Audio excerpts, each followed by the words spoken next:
last time on the wilds of Valandiir, the Crown Collectors, on a bit of a reprieve from their ordeal on the bridge with the shadow character known as Legisteer, you spent an evening returning to the Garden of Mist area around the Needle, and before making your way towards the edge of the Needle proper, you decided to camp for the night and take care of some personal business to yourselves with study or thoughts or research, and woke in the morning and made your way into the woods on account of Azia and her little guardian cat watch group discovered someone traipsing through the woods that was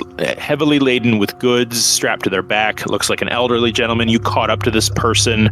Baranor was definitely one of the ones to spot him first, and in doing so, you all sort of maneuver around, but a safe distance where you're not going to be heard from this person. Reaper, as this happens, you feel this bruising, like wretched pain on the back of your neck that's just lingering like a torn muscle. And we're going to jump into a memory of the night before, this flashing kind of fiery dream-like state where you remember what happened last night. You stood just outside the cave that led to Azia's pyramid tower mansion dwelling, and you were surrounded by a kind of a seething heat, and it snaked up your back. It felt like, little flame daggers sort of racing across your ankles, your thighs, your back up to the top of your head. And that's when, materializing behind you, you can feel a malevolent presence. Just a raspy kind of rhythmic breathing that feels like someone blowing hot cinders, wind across the back of your neck. You can feel the heat through your hair into your skin. Reaper, provide my tribute. I have no time for games. Yeah, she takes a deep breath, and she kind of just says, I have nothing, and lets it hang in the air. Yeah.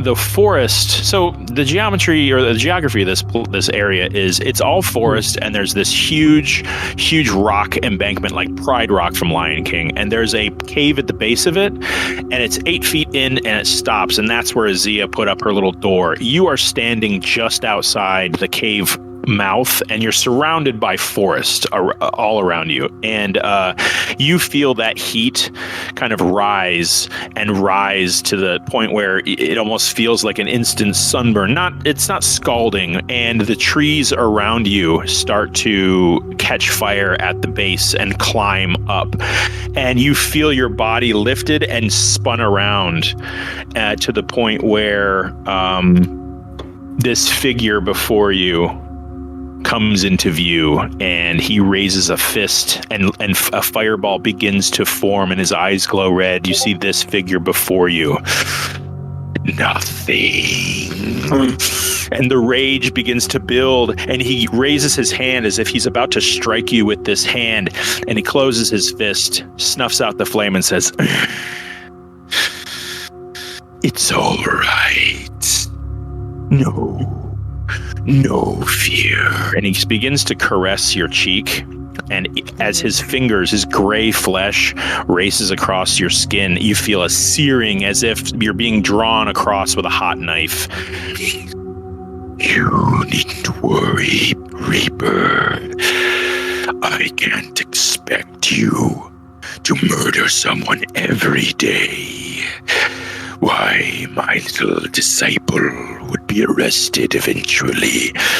But that's not to say lives must be measured in that of the humanoid races. You surround yourself with animals, blood is all I require. Now feel your soul coin.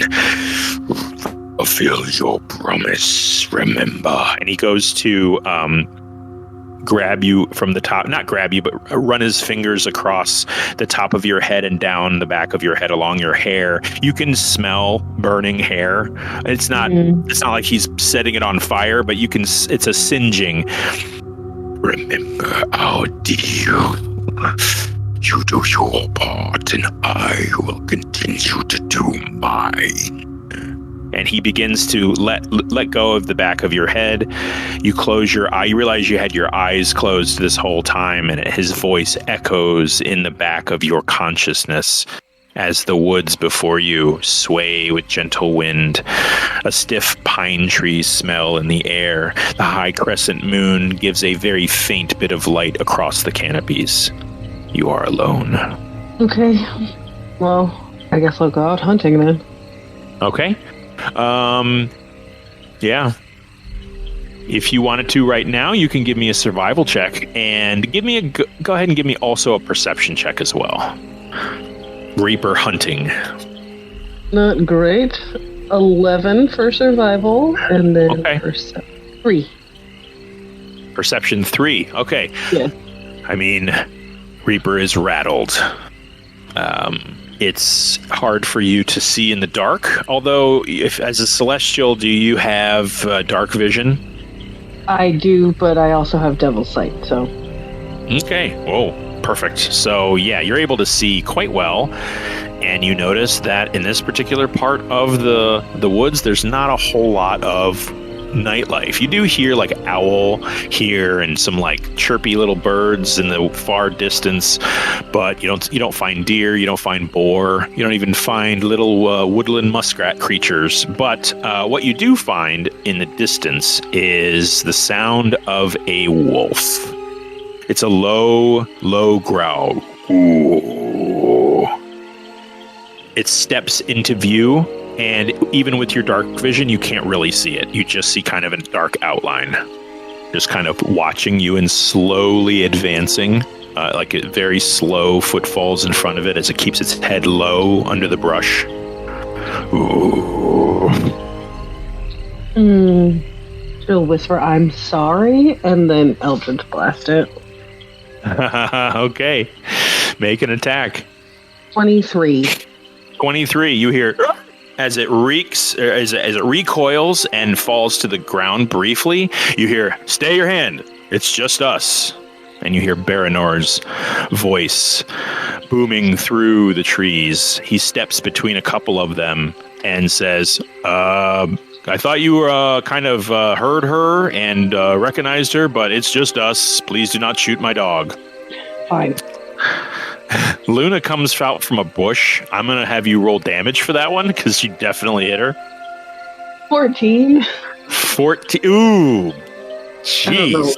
Let me see if I can... I'm sure it's on his character sheet. I just don't know where.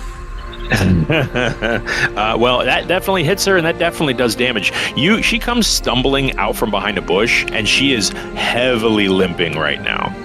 Okay. And she's kind of bleeding. She's bleeding a little from the back of her hips, and you notice she's got these blue stripes on her back, and there's just a spray of blood sort of on it. And he's like, "Oh, geez, hold on a second, hon," and he's going to bring some healing to her with his ranger abilities, which I don't know if you have that out, but I'm looking. I have all the stuff. Yeah, I have everything. Logged into a tablet for me. Yeah. Just cure wounds. Yeah. Go ahead and roll. If he can upcast it, he'll do that. And you can roll that, or I can roll that. It's up to you. I got it. Yeah. 14. That worked out well. Oh, good.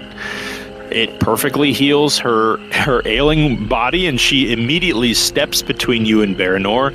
And now she's not trying to hide. She kind of straightens upright, puts her nose in the air, and starts growling at you like, and she starts licking her nose.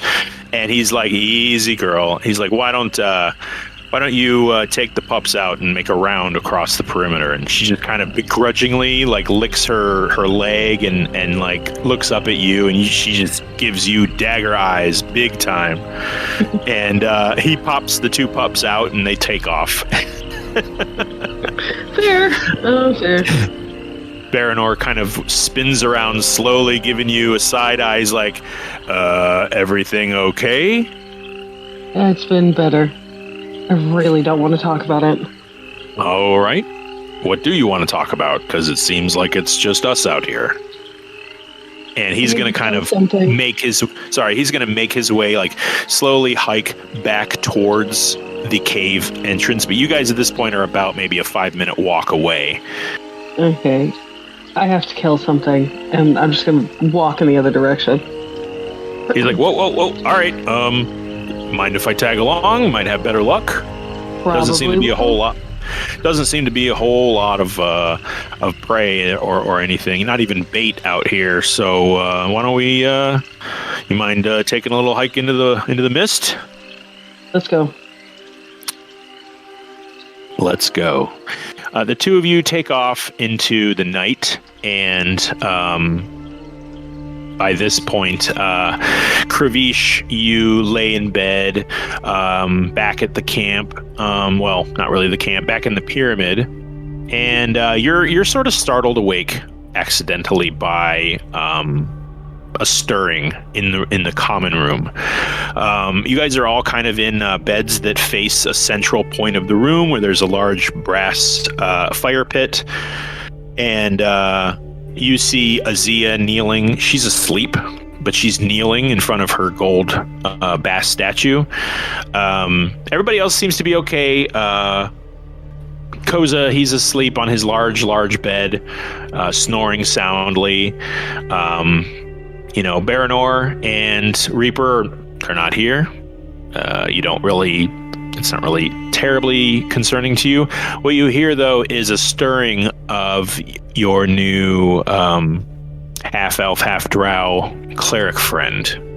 She sits on her bed in a fetal position, curled up on her left side, and you hear a wicked whispering that is definitely her voice, but there's an inflection upon it. An inflection? What do you mean? Like as if you were doing a different voice.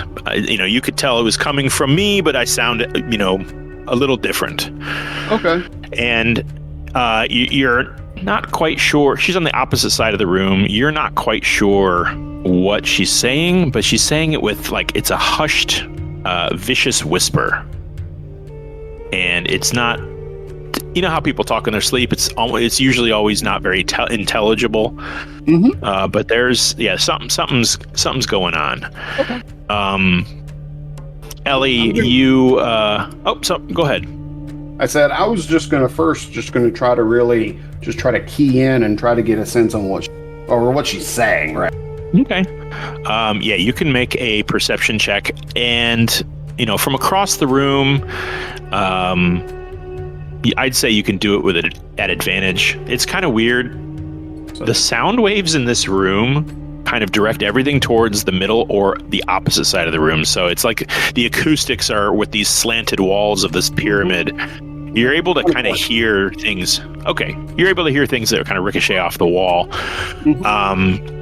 It sounds like she's repeating something. Mm-hmm. That's all I'll say. You recognize the same kind of mutterings over and over again, and there seems to be like a different pitch or different speed or more of a raspiness, but it's the same phrase over and over again. You can't really exactly tell what she's saying. Okay. Mm-hmm. So I'll just try to. I don't want to startle her too bad, but I am just going to try to kind of come up towards her. Okay. You have to sort of shoo away one of Azia's black cats that sort of patrols and saunters and sashays through the room. Mm-hmm. You get the feeling that it's a guard, and it's also a little spy camera and all that. And as you kind of cross the room, you kind of look to your right, because you kind of have to pass Azia, and she kind of opens up her left eye and looks up at you, doesn't say anything, just keeps her eye on you as you make your way across the room. Do I catch that? You clock it? Yeah. Sure. Yeah, because you're kind of looking at her as you pass her by. You don't want to wake her up if she's sleeping, but she kind of gives you a look. Okay, I got you. All right, so I come up close to her. I'll just kind of crouch towards her, and can I make out what she's saying better now that I'm much closer? You hear the word you a lot. You, as in like Y-O-U-U? Yeah, sure. Mm-hmm. Okay. I mean, perhaps she's talking about a sheep a lot. Not sure. Or a tree. I don't know. Yeah, there's no subtitles. This is real life. Okay. I will reach out and I'll just kind of gently but solidly put my hand on her shoulder. Iona. Yeah. You are. You're taking an unconscious rest this time. You don't have to, as we've found in the past, but you definitely do occasionally decide when your guard is down to take a load off and actually sleep. This was one of those nights. The fire in the middle of this room always made you safe. You felt safe. You've been here twice now, and you had that safety that you feel. It's enough for you to be able to do this. So what you encounter in your unconscious state is kind of the sound of rushing water. Not so much as like whitewater rapids, but definitely a hurried stream or creek where there are, it's shallow with rocks skipping across, giving that sound. You feel yourself catching blood dripping from your nose to your hands. You quickly put your hand to your face, and it's drenched with dark blood that seems almost black in the night. You turn around and make your way back to a dwelling that you remember.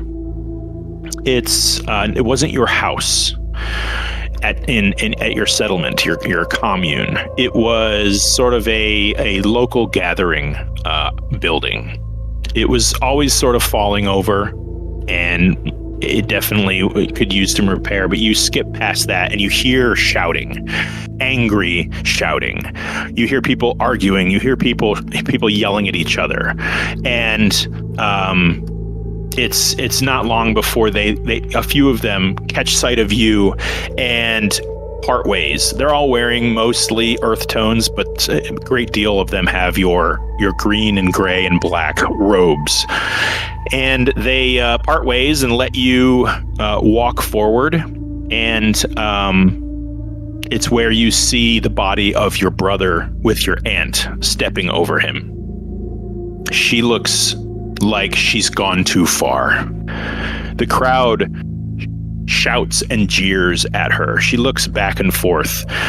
She pulls a dagger from her hip and holds it out, and just you hear her wordlessly try to order her people around. It doesn't seem to be working, and she escapes along a wall. You see this. A panicked look of distress that she's not accustomed to. It's almost like she's blinked out of a horrible dream of her own. You sink to your knees at your brother's side. You can't bear to look at him right now.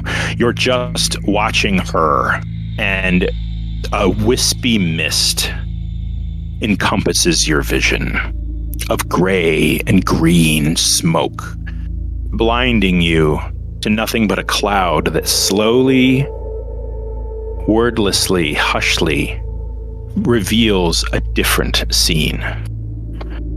You see Ara on her knees, not sure where she is, but that panicked look hasn't left her eyes. She clasps her hands together. She pleads, She begs the universe, her gods, anyone to answer. She does not know what she did to deserve this fate upon her. She was as loyal as you can be. It's not fair, and that's when, behind her, there is a presence. A black smoke rises and envelops all behind her until a pair of red eyes. You beg. You plead. And she is startled by this noise behind her. She slowly turns around and sees nothing. Who's there? Who disturbs my prayers? You beg. You bring your problems to my door. And those eyes slowly coagulate into a face, razor sharp teeth, horns high into the air. You see this. Go by many names. Not known real one for a long time. And she just kind of looks around and can't believe what is happening. What you want? You want to kill. You want to dominate. And she can't believe she's nodding to this. The Lady of Poison. The Lady of Poison shall answer. She not here. Only hologram. And she can find herself mouthing the word she just heard. Hologram. Easy. I only tell you one time. Not to repeat myself. Not want you say it aloud. She just kind of looks confused. I don't understand. You beg. You plead. I answer.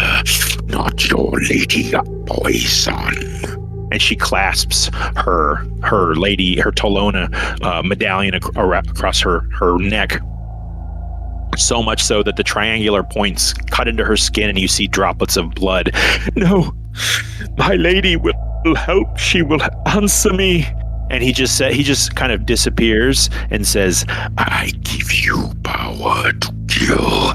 I give you power to ruin and to lead. And she just nods and finds herself nodding and nodding again. They all will pay. They all took my birthright. I will show them power. And she rises into the air just as that green smoke waves across your vision. Before the scene changes again, you can hear a groaning, a grumbling, surrounded by a smattering of cheering people of various genders, ages, and voices. You then see that mist subside, and you see a green flame. It lights up a scepter beneath it, being held by Ara before a equally angry crowd as she rises into the air on a broom. Her medallion turned upside down and hollowed out. Before her lies not a Tolona population. There are certainly members of that religious sect dotting the crowd, but what really stands out is the undead. Skeletons, zombies surround her. She screams into the air, and a tickling feeling across the back of her neck of heat is all that she really feels amidst the swamp beneath a crescent moon. That green mist covers your vision once more, and all you can hear in your head, Iona, is, "Where are you? Where are you? Where are you?" And Kravish, you hear and see Iona sit straight up next to you as you approach, and you hear her scream, "Where are you?" Iona, you are awake in the middle of this room. Oh, hey, looked like you were having a nightmare. I don't think that was a nightmare. I think it was a vision. But I don't think my aunt sent this. A few of the ones before, I thought she would have sent it. It's the sort of thing she would have done, but this, I don't think she would want me to see. What is this that you saw that you don't think she would let you see? A moment, and she clutches at her symbol because she's got a sort of thought from the green mist that she saw repeatedly in the vision, and she just says, "Did you send this?" And she's basically asking Talona if this is something Talona is showing her. Mm-hmm. Because she's wondering if the green mist means that it's connected and that it comes from her lady. But, yeah, it's up to you if she gets a reply. Well, go ahead and make a religion check. 21. It's confusing. You definitely feel a deified energy to this vision. But it's unclear to you at this time if it was Talona herself or you're, manipulating her energies that she feeds you, just part of your, as your class. If it's that energy sort of giving you the ability to receive this message, this vision, these memories that you have. It's a little unclear which it is. Go ahead and make a wisdom saving throw. 18. Okay.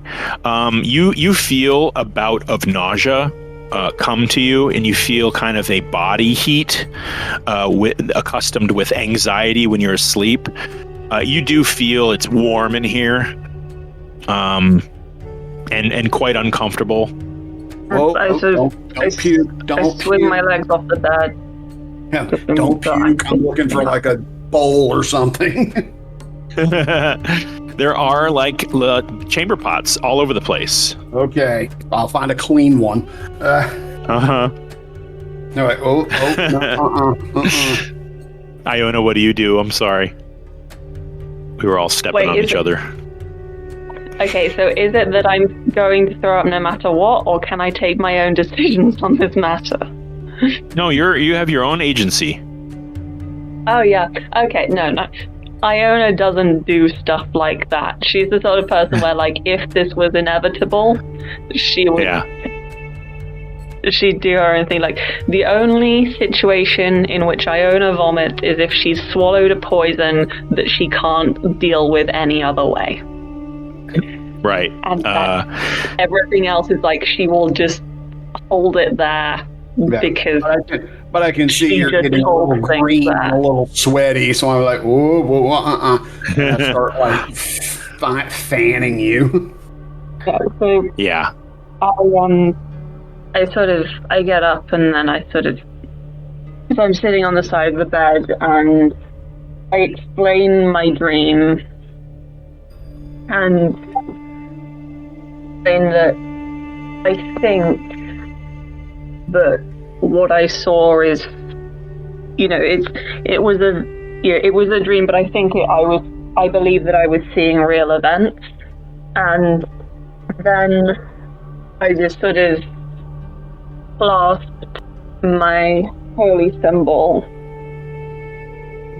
and I say, well, I already knew she was an apostate, but at least I get to see proof now, and I only hope that these visions came from Talona, because I don't want it to be something that I do on my own.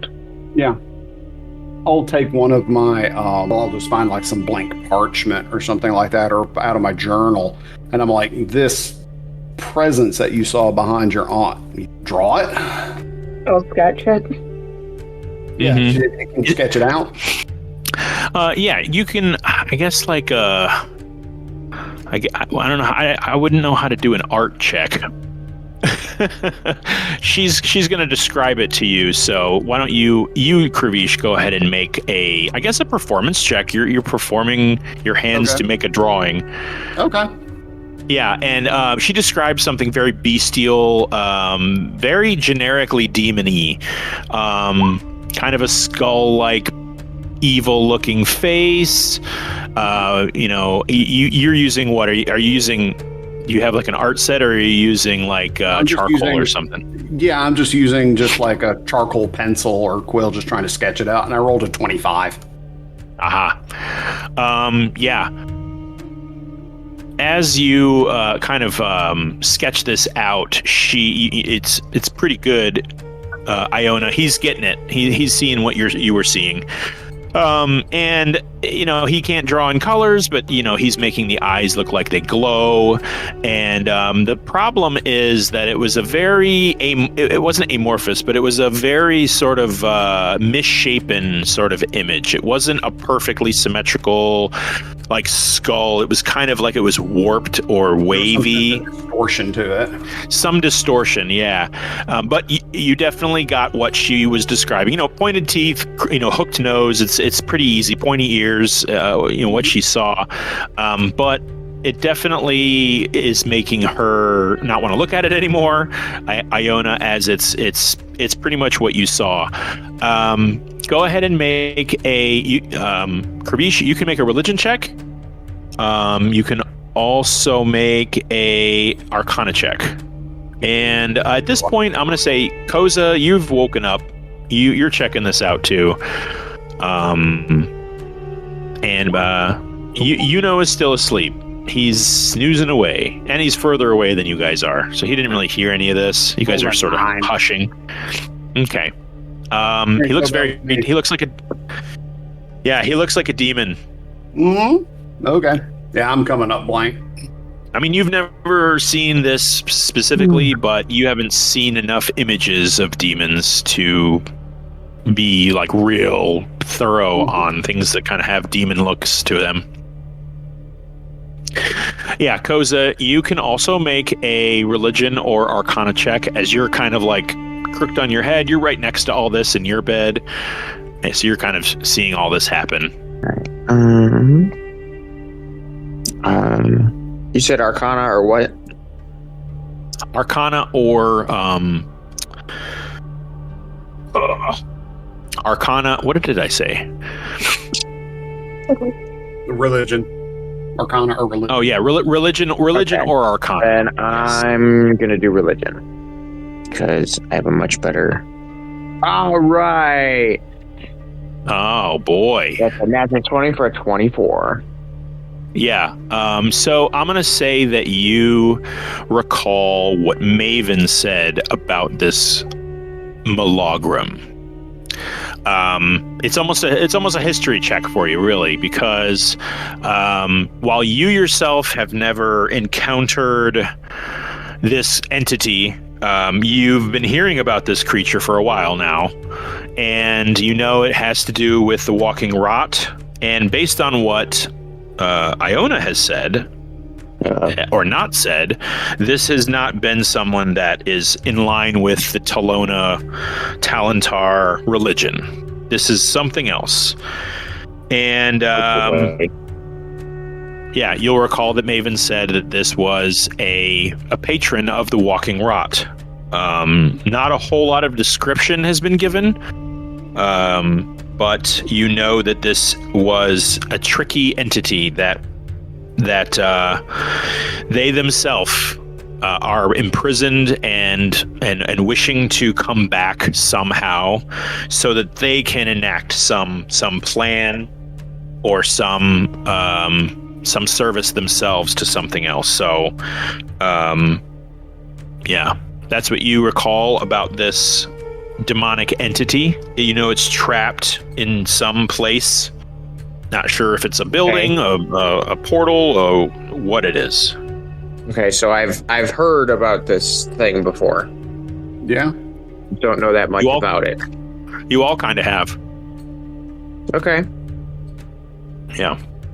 I think Koza wakes up, kind of figures that out, and just kind of moves on. Yeah.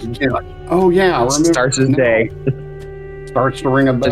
Just kind of notes it, and then rolls back over, huh? Yep. Well. Oh yeah, that's the demon Maven talked about. Yep. Yeah. He. I'll say with the natural 20, he nails his recollection. Iona, you sit on the edge of your bed, really wanting to, I would say, with that wisdom save, really wanting to kind of be alone if it's possible. Yeah, I'm guessing is the other side of the bed up against the wall?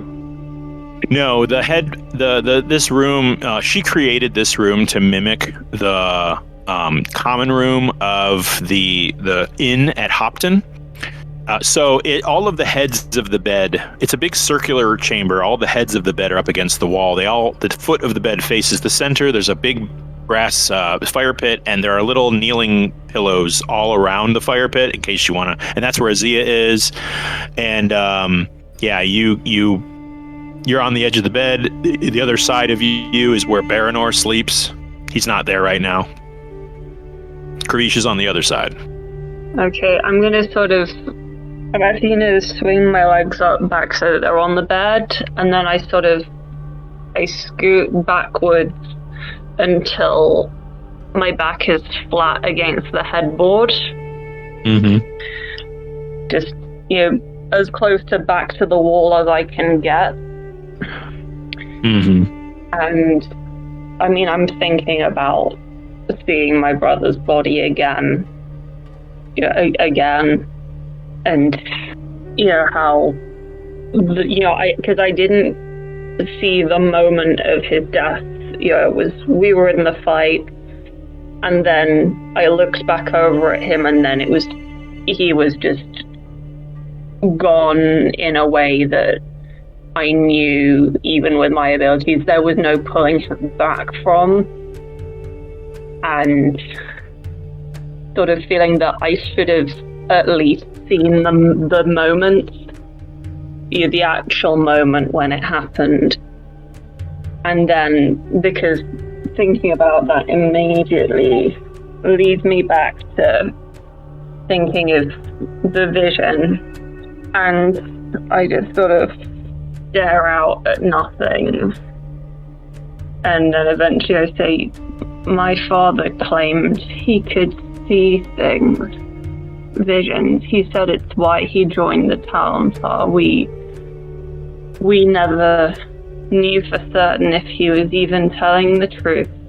This can't be something that I inherited from him, because if it is, then it means that he was telling the truth, and I don't want to believe that he was telling the truth, because then that means that this was inevitable. We were born into the temple inevitably, instead of just a man's ego trip telling everyone he's had a vision that he'll be High Priest of the Talontar, then traveling down to Dead Marsh and fighting tooth and nail to make it happen. It can't come from me, because that makes it true. Yeah, everyone's listening now at this point. Koza even rolled his way back over on his elbow as Zia kind of shifts her weight. She's spun around now and looked at you. One's destiny, often not chosen by us. And at this moment, Baranor and Reaper, you see Baranor just like fumbling with a bow string, and he's like, oh, hold on, I'll get this. And you see him wrench and slips the string over it, and gives Reaper this bow and says, all right, so you're gonna aim just down your arm. You know where the arrow wants to go. And right on cue, Steph seems to have audio issues. About to interact with her again. I think her Wi-Fi router is like powered by a hamster on a spinning wheel. That's my head. It literally Lady. 80% charged. I made sure I charged it before I got on, and then it'll just randomly disconnect, and when I turn it back on and reconnect it, it won't let me use the microphone. I have to completely close out Discord and reopen it. Yeah. So I think I was going to go find my wired ones and use those, but in a moment, since we're okay. Yeah. Yeah. So Baranor hands you in the middle of all of that going on back at the pyramid. You and Baranor stand in the woods. There is what looks like a small hoofed ungulate with small short horns. It's only about 4 feet tall, but it's got kind of a rotund abdomen area. Looks like it maybe holds a lot of meat. It is slowly walking away from you in the middle of the night, and Baranor has handed you a bow.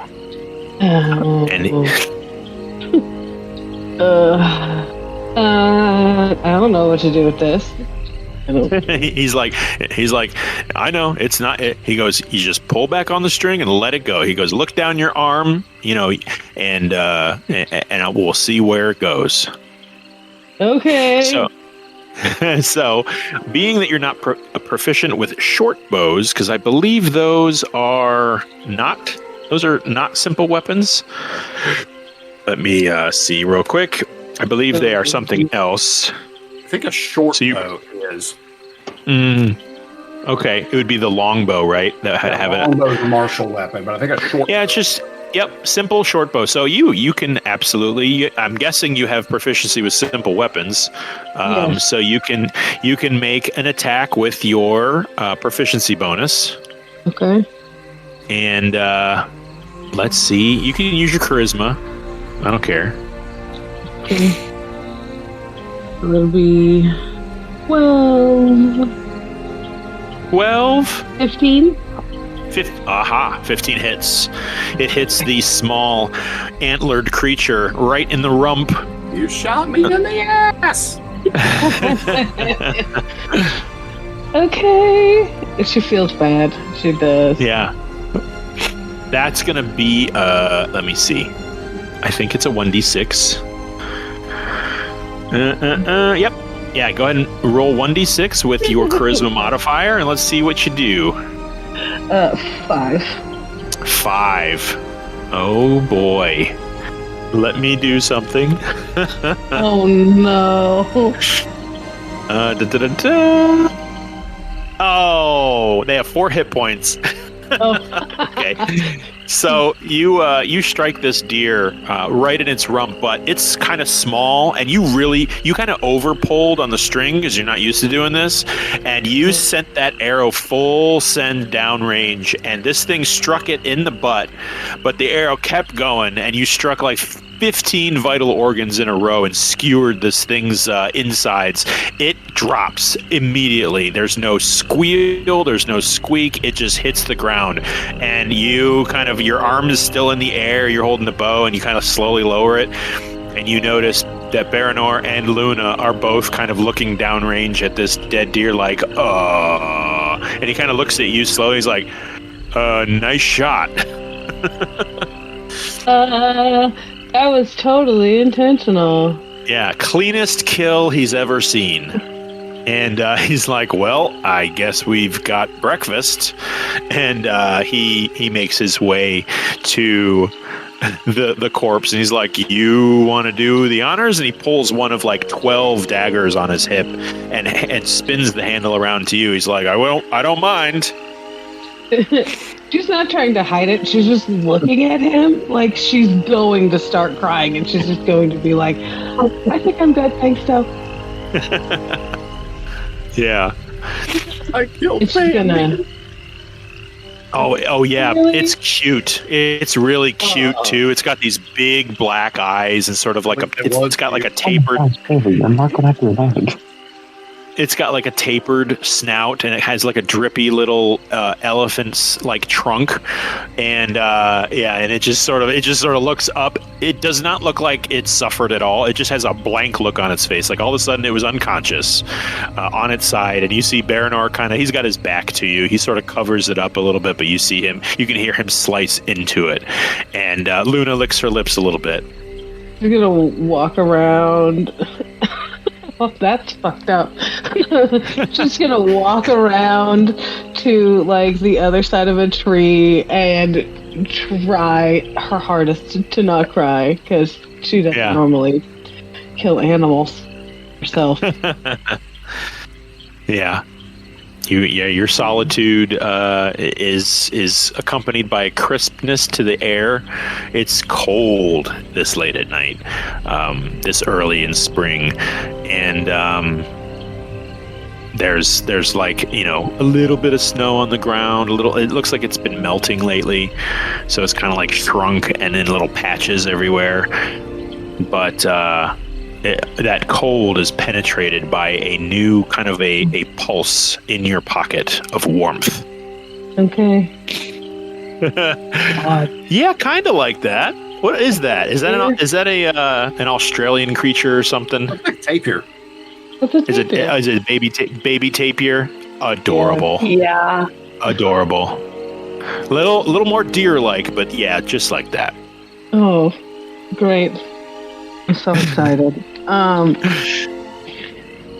But yeah, she feels the coin and will do find out somewhere that she can chalk out what she needs to for the spell. Yeah. The coin in your hand feels rather heavy, and laden with guilt. Not a terrible amount. I mean, it's just a wild animal, but guilt in slaying this little beast. You don't seem to see Baranor sharing your compassion about this creature's death. He's processing its meat right now. No problem. Yeah. But you hold your coin in your hand, clasp it. You don't notice its color. You just notice its warmth and its heft. And after a few seconds of silence and muttering some words, you feel a searing heat pain in your hand, like a burning brand of steel, glowing hot, pressing against your flesh for just a moment, and then it flashes cold. The coin is lighter. You open your hands, and it's kind of a shiny brass. You kind of put it back in your pocket. The special, only for that coin pocket. It's like a button. And I'll go back and pretend like I'm not a giant baby watching him butcher the baby tapir. It is midnight. The twilight approaches. All of you sort of settle back into your beds. Continue your long rest. Iona, would you like to do anything as you sit at the head of your bed, your sort of knees tucked up under your chin, kind of hugging your shins, and just not really rocking back and forth, trying to stay as still as possible? Is there anything you'd like to do, say, or end the night? I mean, I think I'm going to end the night. I've already done my poison making. I've slept. I've had a bad time as a result of sleeping. So I'm going to end the night. As you do, so this room is like everything else in the pyramid. It's completely made of sandstone. There are large pillars that sort of separate these bunks towards the head of the headboard. There's these large pillars, and you just kind of scan around, and you can see one of these pillars. There is what looks like someone standing behind it, sitting right next to where Azia's bed is, although she's still kneeling in front of the fire pit. It's just a rather short, maybe 5'7" figure that isn't wreathed in shadow or anything, but you just can't really make it. Almost looks like they're about 20 feet away and just barely peeking from behind it. And all you see is the dark black framing of long stringy black hair. And at about hip level, you see what looks like 4 fingers grasping the side of the pillar, and the figure slips behind it. And your, at this point, heightened senses feel yourself hear something similar of a scraping against sandstone. You look at the doorway, and again you see that figure, just a yellow eye, but behind kind of a shaded, vaguely feminine face with this long, oily, stringy black hair. And you hear again that scraping as their fingers withdraw behind the doorway. You don't hear any footsteps. You don't hear any breathing. You hear nothing but your compatriots settling into sleep. Okay, can I get up and see if I can quietly follow it? Yes. You kind of snake your way around the room and dart out the door. You can see kind of oily, muddy, barefoot footprints lead away and around a corner. Well, I always sleep with my dagger, so I draw my dagger and I just sort of prepare myself and I creep slowly up to look around her. And I guess I'm going to ready action to stab something if I see something I don't like. Yeah. You see, as you kind of tiptoe down the hallway, you feel a presence, the same presence, deeper into the pyramid. The footsteps in oil and black slick slime disappear around another pillar, and you hear a very high-pitched but raspy feminine voice. Stay, O blade, supplicant. You've heard this voice before. Not frequently. Not unconditionally. It's the Poison Lady's voice you hear. She makes herself scarcely known, and she has occasionally whispered into your ears when you are deep, deep in prayer after kneeling on rocks and flagellating yourself enough to earn a brief, whispery visit from her. I lower my blade, but I don't sheath it. And then, still holding the blade in one hand, I drop to my knees, and then I drop my hands to the floor and I press my forehead low against the stone. Your vision is obscured by the floor, but your ears are working just fine, and you can hear, after a solid 10 seconds of silence, no response, no regard, no consideration, you hear a tiptoe, kind of the sound of wet feet, kind of tip, top, tip, towards you. You don't hear anything for some time, but you hear the dripping around these feet. You kind of briefly raise your eyes, your head stays low, and you just see oil dripping on the ground. You can smell an acrid, pungent aroma. You briefly glance the yellow, not unsightly, petite feet, but, dirty and unkempt. They stand before you, and you quickly look back down and avert your eyes.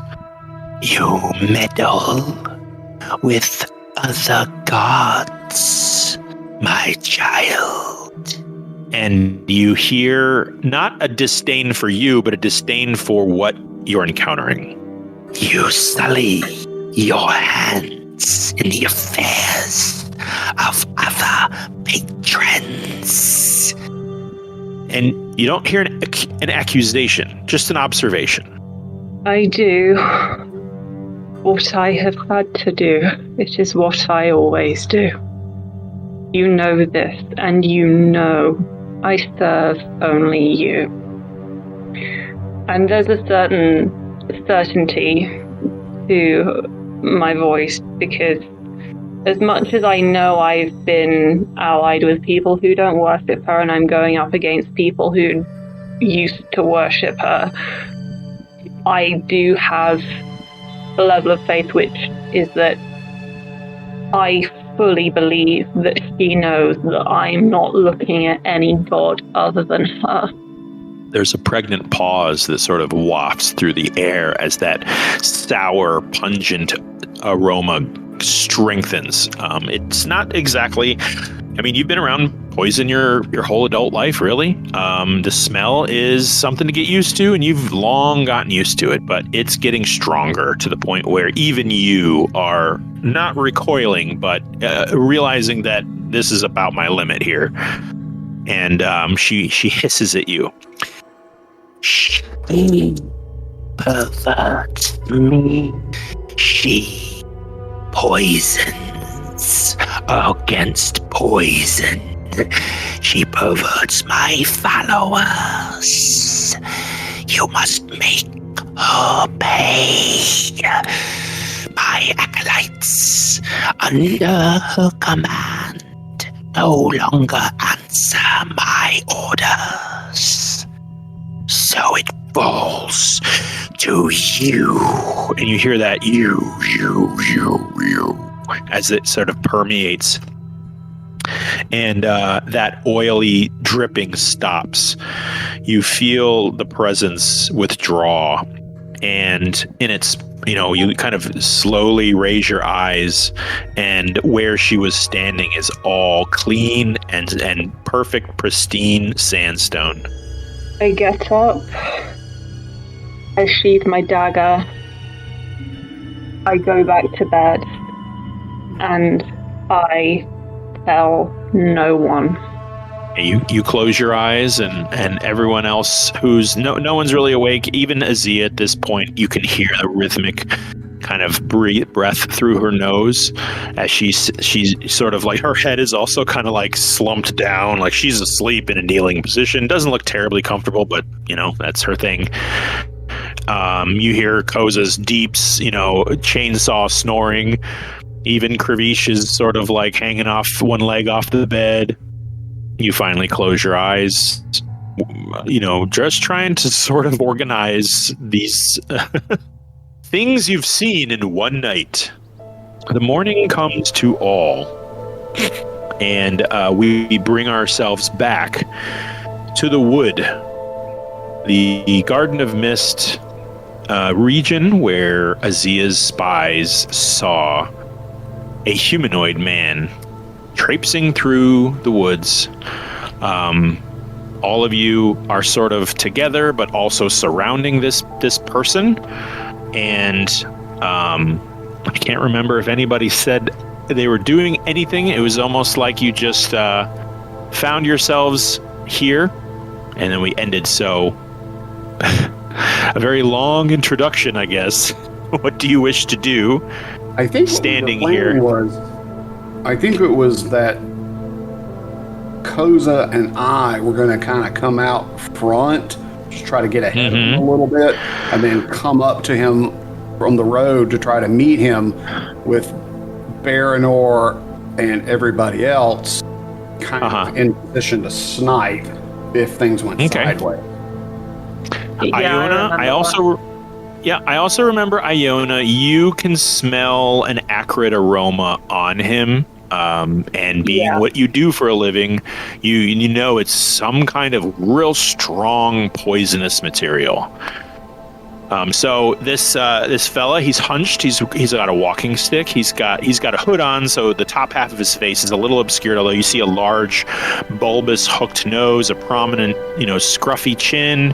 He's got wispy gray hair coming out from his hood, and he just kind of stops as Kravish, you kind of get, I don't know, maybe 15 feet away. The brush is rather thick, but as you step out, he just kind of stops and cranes his head under this huge pack of bulbous sacks of things around on his back.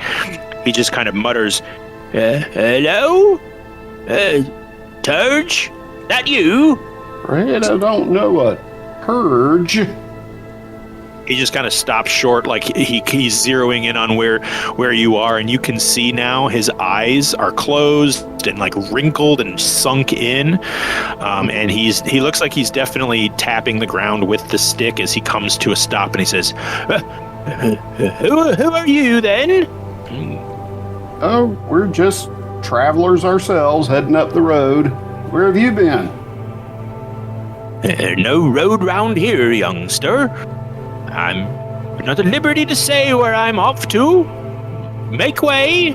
I've got business out yonder. And he points kind of over your shoulder vaguely. And he kind of, he gives you, your passive insight is enough to pick this up. He gives you a respectful nod as you would to travelers on the road. But he's definitely a nervousness to him as he gets, you can tell he knows he's getting closer to you. You can tell he's blind. Mm-hmm. And he gets about even with you, and you see him kind of keep his torso turned in your direction, although his head is sort of off in another direction. And he just kind of sidesteps slowly. He's like, well, then, you have an easy day on the trail. And he's just going to kind of keep walking away from you. What's he got on his pack there? I mean, just try to block it real quickly.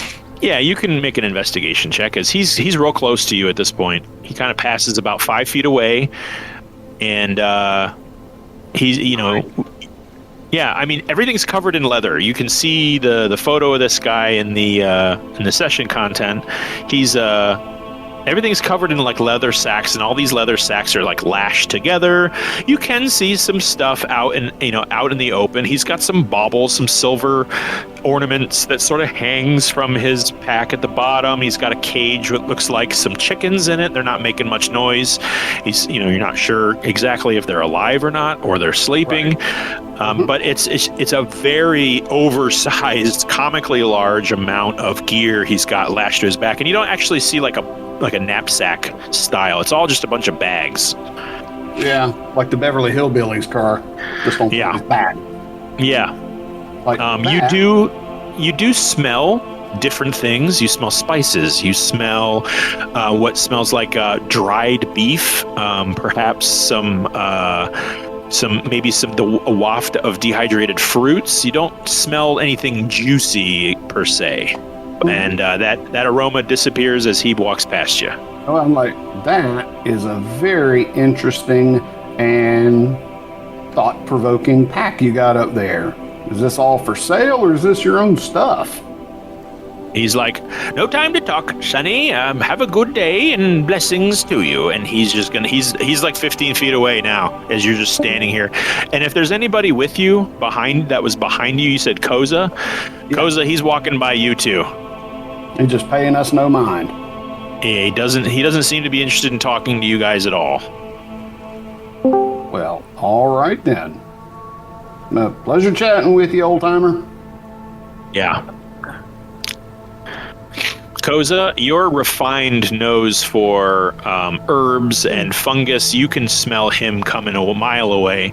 And as he passes by you, you also get this weird twingy smell that you have smelled before.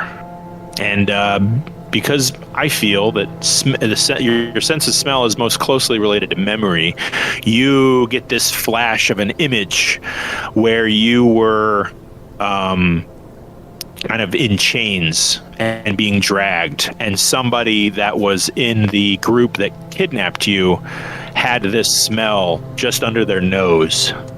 Processing. Okay. I will clock that and just sort of watch him walk away and make sure that he doesn't follow us. Well, he's going towards the needle, which is kind of where you guys were gonna be going. He's going there a little more. He's going there a little more directly. Okay, but he's like walking. You said he's walking past us. Yeah, definitely. He's not. I'm just gonna keep an eye on him and let him just keep walking. All right. Is there anything anybody else wants to do? He disappears. Well, we're Yeah. kinda going Have I clocked the fact that he's... Oh, sorry, someone else was talking. I just said we're kind of going the same way. He's going more directly. We're going a little more roundabout. Just making an observation. What you got, Iona? Okay, have I clocked that he is blind with my passive perception of 20? Oh yeah. I mean, as much as he doesn't seem to be having his eyes open, they look bruised and like red and wrinkled, and like his lids are pushed in. He doesn't like have anything covering his eyes like a monk or something would, but he's definitely relying on his walking stick instead. It's not just a hiking stick. He's using it to sort of feel the ground a little bit. He's pretty good at it. Looks like he's probably been doing that a long time. And Okay. Have we put up our mental link yet? I'm not sure if we actually have for today. no, we'll say that we did that. We'll give it to. I guess we'll give it to everybody who's here today. That's your prize for making it. we'll say that Baranor's linked up with Kravish, with Iona, with Koza, and Steph, and Reaper. Okay. In that case, Iona is going to sort of project to the group.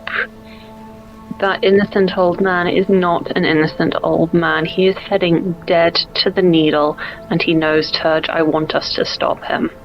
Yeah, Baranor is going to relay that real quick. Yeah. I know he's more than... Well, then let's go get him. Okay. Let's go. Okay. Well, he's not far. He's moving past all of you. He's furthest away from Reaper, the Mellish brothers, Azia, and Iona, and Baranor, I guess, and Luna. And you guys are forming sort of a semicircle that he's moving away from, and he just passed Kravish and Koza, who were further closer to where he was. But he's only about maybe 30, 40 feet into the woods, which is thick. You can definitely hear him stomping around and see movement through the bushes, but he's not that far away. Who's gonna stop him? Who wants to just go up there and be like... You think Baranor could fire like a warning shot? See how well he can pick it up? Let's see. We could he could fire into his pack or something to make him stop. Yeah, but we might want what's in his pack. It smells like it's got poison in it, so there might be some decent resources. Doesn't the gardener's bow have that ensnare thing? Oh, it does. It does. Let's see the magic items card for it. There it is. So, 3 times a day you can do the entangle spell. It went on a hit, so you just got to hit him, and I would like to try to hit him, but not kill him. All right. I can cast entangle. You can that would be cool. Yeah, I'll cast entangle on him. Okay. Is that a save on my part? Yes. Guessing it probably is. A strength save. He is super strong for an old man laden with gear. Yeah, that's a natural 1. Yeah. So he suddenly, you go to reach out your hand, and Baranor already kind of knocks an arrow and takes your lead, and both of you sort of attack this guy, and you can go ahead and make an attack for Baranor's bow, Reaper, because he was already in the middle of it. Okay. But he gets all of a sudden wrapped up in vines and stands stock still, and 17.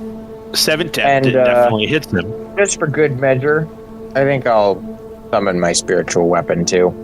Okay. I'm going to make another strength save at disadvantage. All right. At disadvantage, he rolled pretty high, so you see the arrow from the gardener's bow strike him right in the leg. And all these vines sort of twist around his leg, but he was already wrapped up by Koza's entangle spell. So now he's got like a double wrapping of this vine material, and they're like 2 vaguely different colors. One's kind of purplish blue, the other one's sort of a pale green, and he just sort of, he gets to where he's like, What's going on? And he just tips over and falls flat on his side and just lays there motionless, his arms like sort of glued to his sides. And that looks like it really took the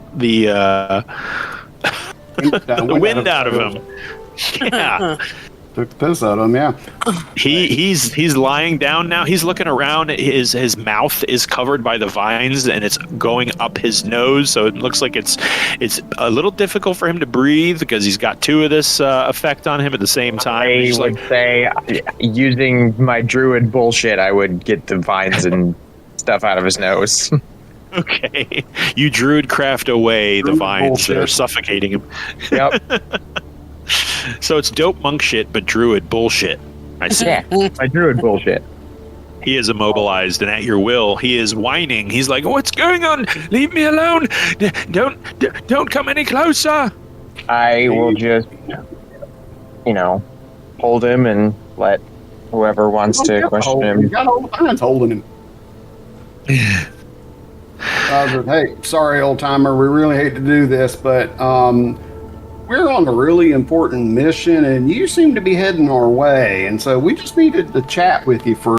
You want to make intimidation or persuasion? I'll leave that to you. Okay. Can I do a help action or? Yeah, I was like, can I do help action? You could. How do you want to? 6 for the first one, but I'll use the help. How do you want to help, Iona? I'll go with you since you spoke up first. I'm just going to sort of walk up beside him and say, "You're carrying awfully strong poison for a simple traveler. The truth, please." And he's like, "I'm not at liberty to discuss my wares. I've got a reputation to uphold." And he's just kind of like, at this point, he can't roll. He's got this massive pack on his back, but it looks like he's trying to wriggle away. Look, man, I'm sure we can effectively compensate you for the delay in your travels if we just get a little information. So you can go ahead and make another roll for your persuasion just to see if you crit. 26 is pretty high, but I think you can go higher. I can, but not today. Not today. Okay. Well, 26 is pretty good. Yeah. And he kind of like it looks like he's wriggling and wrestling with his bindings, but 2 layers of vines is more than enough to keep him immobilized. So he just kind of like collapses and gives a sigh of quitting, and he's just like, "You don't understand. If I don't show up with these supplies, I might lose my next job, and this is pretty regular, pretty consistent business for me. I'm an old man, and I don't have as many opportunities as the young folk do. So this is how I make me coin." Yeah, no problem. Who's the buyer that you're so hot to get to? And he just kind of he looks like he's about to speak, and he just sort of shudders away, and he's like, "I don't think they'd want me to use their names. Unsavory folk." Well, can you describe them? Paint me a picture. Well, I need a little more to go on. So he's gonna kind of give you a look of, "Well, I've never seen them before for obvious reasons, but youngish fella, sometimes with a couple of other fellas. Not sure exactly what else I can tell you, but he was taller than me." What do they sound like? Do any of them have a particular accent? Do any of them have a particular smell about them? Well, fella I deal with, I don't know. He's on the brutish type and not exactly easy on the ears, raspy, I suppose. Always mean to me, but he pays well. And you can feel him. Your insight kicks in. You can feel him getting visibly very uncomfortable with answering any questions, and he starts to kind of withdraw a little bit from speaking. Okay. Are you going to kill me? That wasn't the plan. Do you want us to change it? Ooh, make intimidation. Hey, can I step on his wound from where he got 23. hit to give him advantage? Yeah, definitely. Okay, so 23. 23 is good, though. 23. Oh, boy. That's a sign. Mm-hmm. Yeah, you step on his leg and do an additional point of damage as the arrow that Baranor struck him with actually has pierced. It went to the side of his calf, so it's in and out the front. And he's just like, oh, fine. You heard me say his name's Turge. He pays me for my wares, and I move on to another settlement further in the Garden of Mist, and that's my route, and that's what I do. That's fine. What sort of things you selling? Oh, mostly comestibles, jerkies, and oats, and wine, and mead, and other provisions. Right. The needle's been a little quiet of late, strange sounds, so I usually do my business just outside of town. Well, don't take this personal and don't think we're trying to rob you, but we're just going to check things over, okay? We just want to check to see if there's any evidence that may aid us in our journey and invest. And I look over. So you are here to rob me, then? Well, do what you must. All right. So I look to Yuno and Baranor and start, kind of looking through his pack. Okay. Yeah. So I'll just need an investigation from somebody. I don't have Kenny's sheet, so I'm not exactly sure what it is, but I know it's whatever way add up 11 there. billion to it. I think it's 11. Also, I'll cast guidance just anyway. Just overkill. Okay. I'm going to roll this one publicly because it's not that big a deal. So I'm going to give him 11, I believe it is. He's wicked smart. And then I'll give him +4 for guidance. I'll give him advantage. So that's, real good. Not so great. So we'll do 28 plus a D4. Can we break 30? Oh, almost. 29's real good. All right, so you kind of you're going to have to remove the vines if you want to go through his pack, because they wrap all the way back to around the hump that makes this pack as well. And Baranor is going to be like, as soon as we take these vines off, he might scramble away. So do we want to tie him up as you were undoing this stuff? Yeah, we'll restrain him as we get him untied. Okay. Or at least maybe so they can do some, druid bullshit to help at least have them wiggle away from the opening of the... I don't know if Druidcraft can bind someone. That's kind of a little advanced for... Yeah. And freeing him is the only result of loosening enough to get to the pack. So okay, I'll just take a sleight of hand from someone who's got that proficiency to take some twine or rope and wrap it around his wrists. I mean that's a natural 20 for Baranor for 40. Yeah. So. Oh wow, 40. 40. He rolled a natural 20 and he has a +20 sleight of hand. Does he? Have we ever seen a 40 from him or from anyone on anything? Is that our first 40? I think that's the first one, and he's not even here. Wow, he's gonna be so pissed.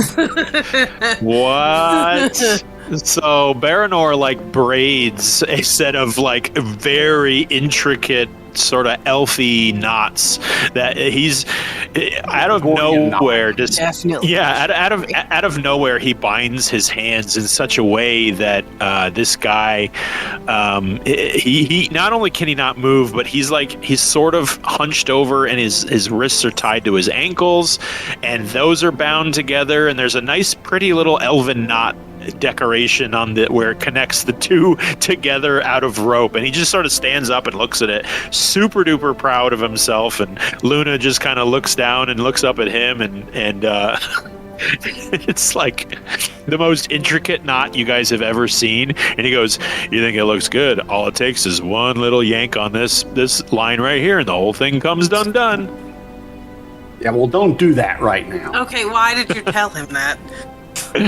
Well, he can't get at it. It's like it's like way at the top. He can't get at it. So, with a 29 investigation, you guys peel these packs and sacks away from each other, and you find a number of items. You find ears of corn. I'll say a bushel, maybe 10 rations worth of corn.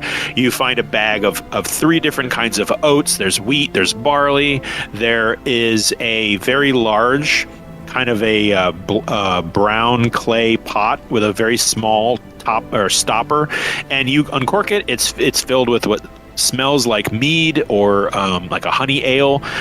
He's got a number of round bottles of brown clay, and each of them have like fire whiskey and brandy and hard liquors. And he's also got a whole basket filled with kind of like pipeweed that can be smoked or rolled and stuff like that. He also has jerky from like 4 different types of meat, maybe 30 rations of that.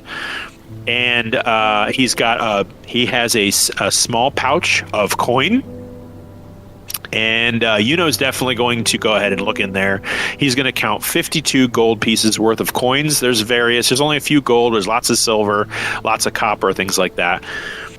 And he's got 3 pouches. One of the pouches has a small black rock that is sort of powdery on its surface.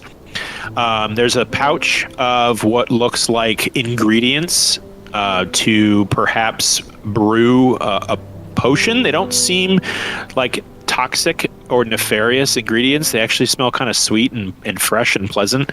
And then there's a pouch of a pale greenish powder. And Iona, you immediately source that as the smell of the poison. He's also got like knickknacks and baubles and trinkets. He's got like a flask with sort of an intricate engraving on it. Looks like it's wrapped up like it's not his. It's something that he wants to sell. And doodads and there's like a little geared gadget wrapped in a small paper box. And yeah. Anything that looks like any personal possession. Yeah, he has rolled up in his, he's got like a satchel that hangs on his hip. It's separate from his pack. He's got a couple of scrolls. There it looks like one of them is like an inventory list. There's lots of scratchings and corrections and updates and things like. Looks like he doesn't change paper. He just sort of uses the same paper over and over and over again. He's got an order list. There's a couple of settlements north of the Needle that and you know this because there's a direction written in where they're at. Nondescript. You've never heard of them. It looks like they're little camps or settlements or small villages along the way, and then he makes his way back up from where he came from, which is the wilds of East Valen, the meadow out there. And he's making his way up to Brackenshire. That's where he ends his route. And I think there's also... Oh, hold on 1 second. You asked about his belongings. He's got a little locket. It's empty. There's no pictures in it. He is pleading and fighting this the whole time, by the way. He's very noisy in the woods. He's just like, ruffians going through an old man's things. It's disgraceful. Robbers. And... yeah, he's got like some scraps of paper with little scribblings on it. Nothing interesting. Mm-hmm. Yeah. Well, after we look through everything, aside from those pouches of other chemicals, I'm going to ask them to pack everything back exactly as we. Okay. Yeah. Of what's in there, does any of it look like skein? Because we know that one of the guys serving Ara takes skein, and presumably he's got to have a supplier. I doubt that they'd be making it within the stronghold of the needle itself. Okay, so you pull the pouch of skein, which, by the way, looks like this. It is skein. Kravish, you definitely recognize this substance. You've not used it yourself, but you've traded with people. You've played cards with people who pull little pinches of green powder from a side pouch and kind of put it to their nose and sniff in real deep. It's got a wicked pungent odor. It is really, really, really strong. It's not pleasant. It smells. I mean, this world doesn't have chemicals, but it has a chemical smell to it with an undertone of like rotting vegetation and mushroom, and like it's a weird blend, a weird bouquet. But yeah, it's Iona. This is definitely skein. You've also encountered this substance before, and this pouch is full. It's packed. It's probably the size of a large red delicious apple, and it's dense. Like it's got a little bit of weight to it. Well, this is hardly the stuff of a reputable businessman. And he feels where you're tugging from, and he's like, "Got no right to judge a man's business. I've got clientele, and it's not for you to say." And he just kind of like harumphs and rolls over to his side again. "Just do your business and leave me be." Okay, so I want to poison that skein, because if the guy ends up taking it, then that can mess with him a fair bit. So I'm going to relay that to the others, that I want to just, like, he's not going to be able to see what we're doing, so what I want to do is see if there's a way for me to, like, surreptitiously poison this in a way that's not going to make it seem any different. Uh-huh. And well, then let's see. Want to, like, what do you have? What do you have on you? Yeah. So that's my first thing. My second thing is I also want for us to collectively find a way of presenting a narrative to this guy for him to just believe that we lost interest in him, and he just carries on his way and goes about his business. Okay. So what do you want to do to the skein? What do you have on you? Because it's pale green. It's okay. So I'm not sure if the picture online really demonstrates it, but it's got a bit of a complicated palette to its color. It's a pale green powder interspersed with also little. It's like black pepper, ground black pepper running throughout it. So it's not like a solid color. And that's, I would say, Kravish. You've seen it not a lot. It looks pretty consistent with what skein looks like. Possibly a real strong batch. Pretty potent. Okay. Do we have any iocane powder? Not me literally trying to find an iocane powder. Freaking You and me both. right now.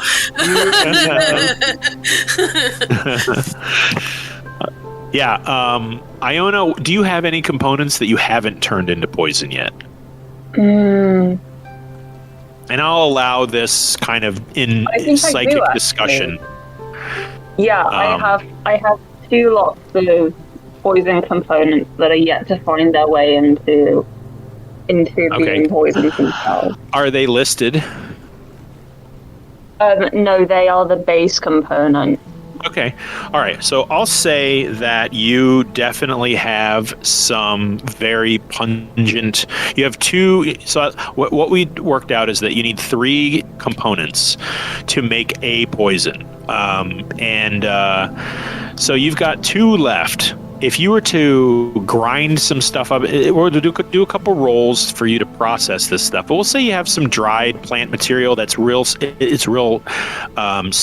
and sting and thorny and just like looks like a little angry flower that's been dried and crushed partially. You also got what looks like a small vial of clear liquid, and if you want to give me we'll just do a poison roll for this.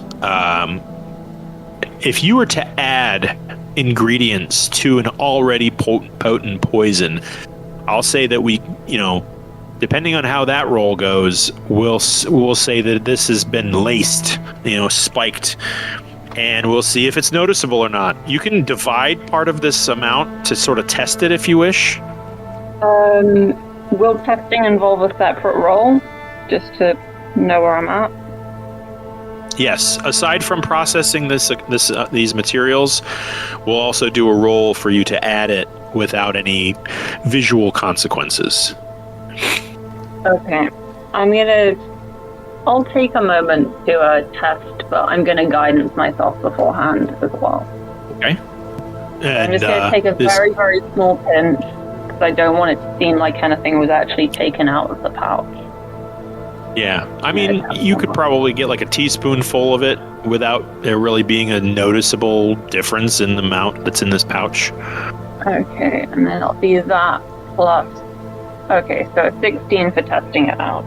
Okay. Did you make a poison brewing roll first? Sorry, I didn't... Maybe I've done a poisoner's brewing roll for the 14, and then I've added my guidance of 2.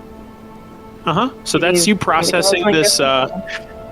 That's you processing this stuff. So you kind of add this vial of clear liquid that as soon as it touches this dried purplish reddish bright flour material, it sort of turns into a very gritty paste that you kind of like, you pull out your poisoner's kit. It's got a little mortar and pestle, very small, enough to do one material at a time. And you grind that and grind it and grind it and grind it and you grind it. And you take about 5 minutes really scraping this along the sides of this bowl. You pull it out, you lay it flat, you kind of blow on it a little bit and try to dry it out, which eventually it does. It starts to curl as if it was ash or destroyed burnt paper curling up into little flakes. And you take that, you kind of grind that up into a little powdery material.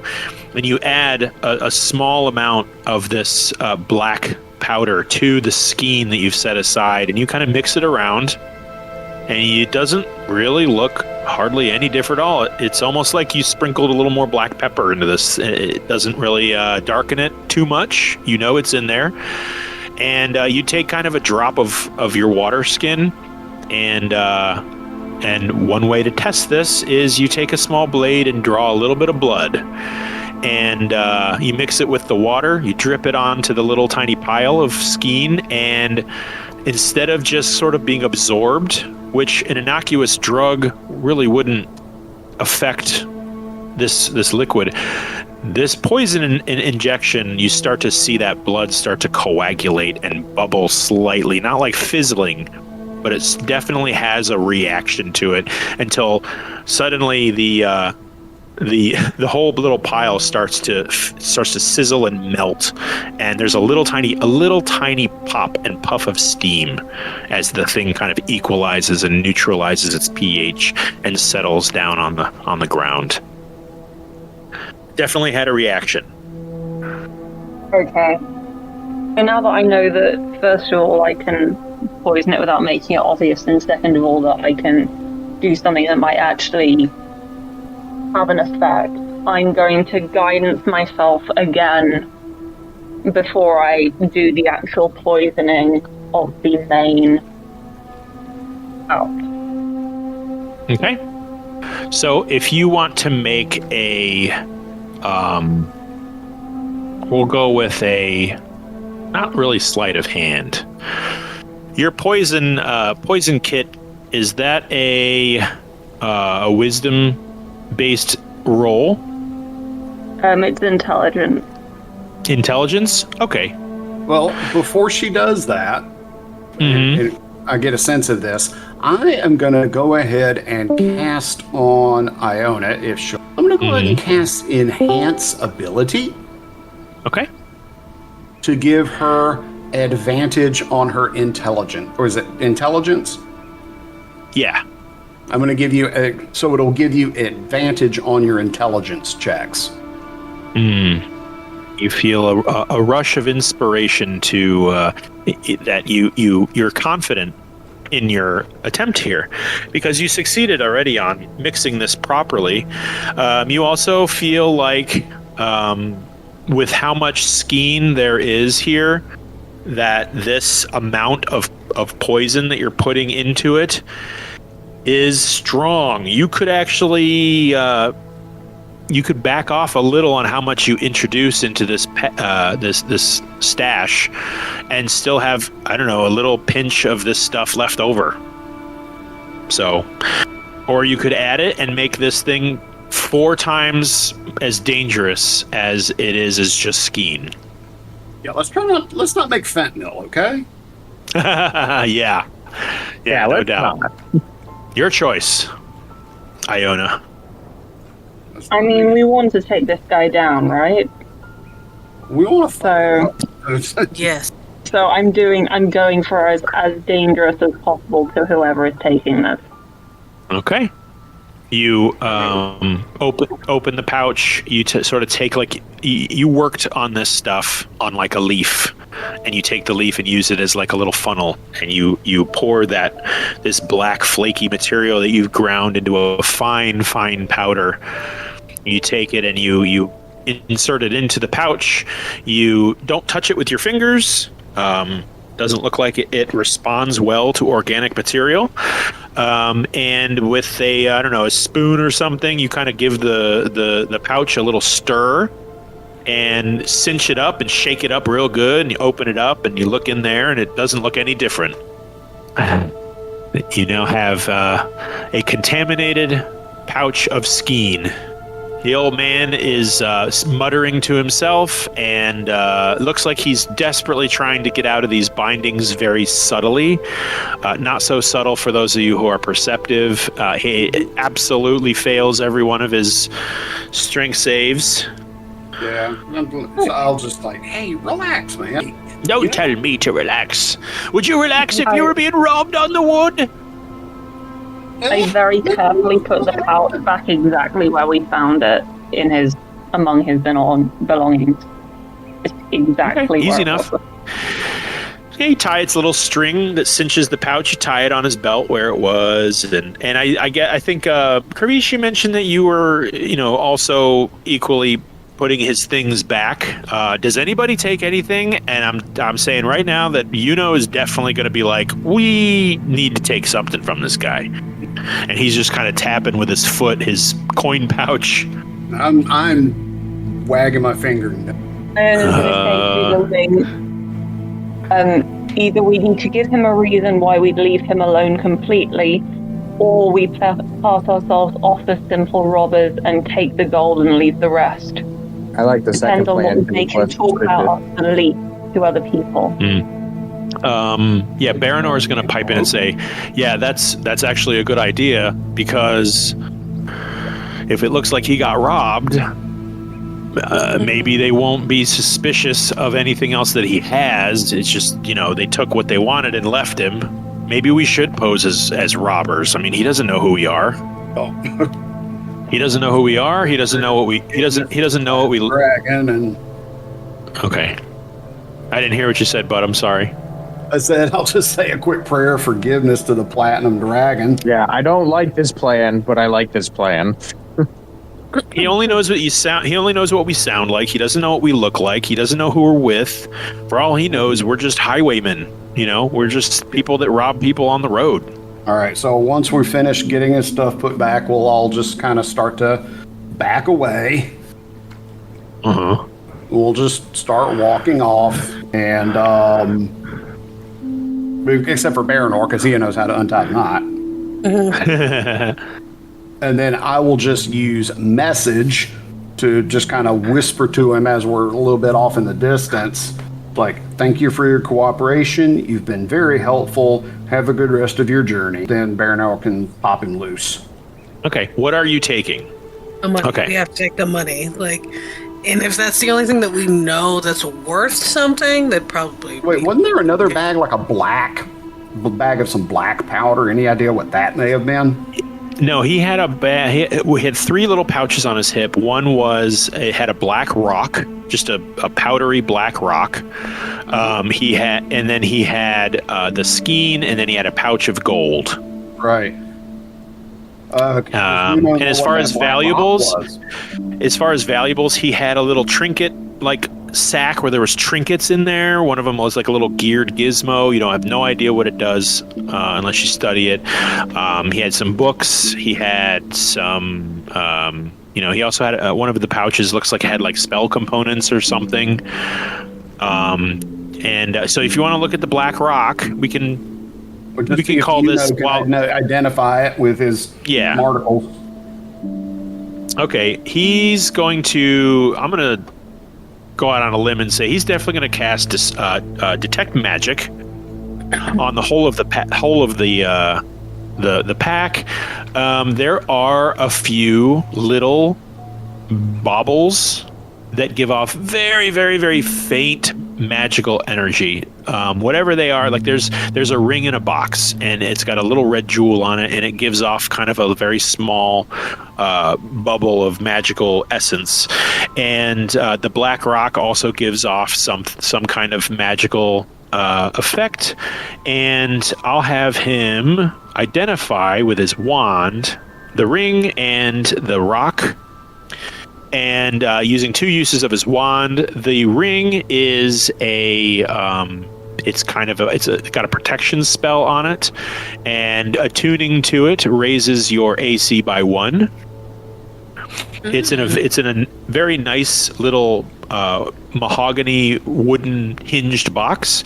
The rock is a material that if you crunch it up into like a powder, because it kind of breaks off, like little pieces of it break off. It's very charcoaly, but it has a weird aroma to it. And you were to, if you were to throw a certain amount of it on the floor, it would cloak a 15-foot sphere in darkness. Perfect. You also have 52 gold worth of coins in that pouch. And as you kind of cut that off his belt, you can hear him grumbling like, Bloody thieves, hope you choke on your own dinner tonight. Just an old man doing what he can to feed himself. Okay, and then once we've cased and identified, do it. Okay, are you taking anything besides the gold?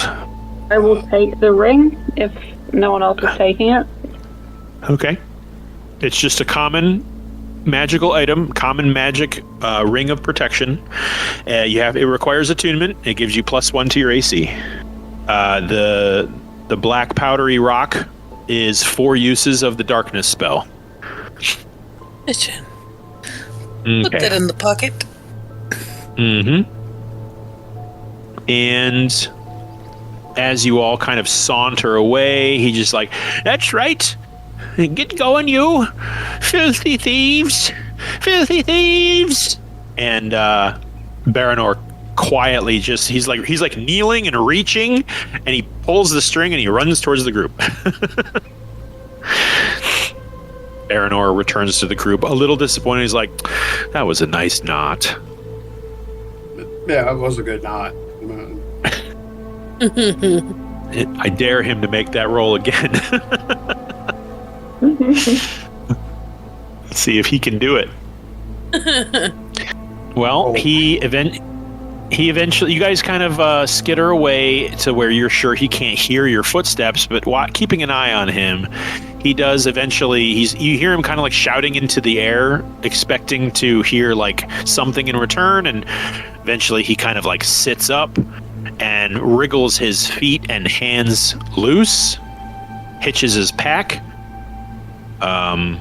tightens his shoulder straps, and all probably came a little loose. Something falls off. He takes his pack off, and there's about 10 minutes of him sort of reorienting his gear until he finally hitches it onto his back, hunches forward on his stick, calls out into the air, "Cowardly thieves!" and sashays away into the woods, away from you, towards where you know the needle to be. And that is where we will take a little break. Sounds good. Yeah. So we can add robbers to our group resume. I mean, and I will say that we took Pravish, something, but we also left something behind. that's true. That's a fair technically correct. exchange. Kravish, you definitely, your passive insight gives you that this guy is a bit of a humble merchant. True, it looks like he's dealing drugs to bad people, but you don't get the feeling that he's like evil and nefarious. He's just doing what he can, and yeah. And I'll say the Platinum Dragon is going to wait to offer forgiveness for that. Yeah, like I didn't want to do it. All right. It is 3, we'll call that 4 o'clock Eastern Standard Time. We'll take 15 minutes and be back at 4:15. All right, folks? Okie doke. All right. Alrighty.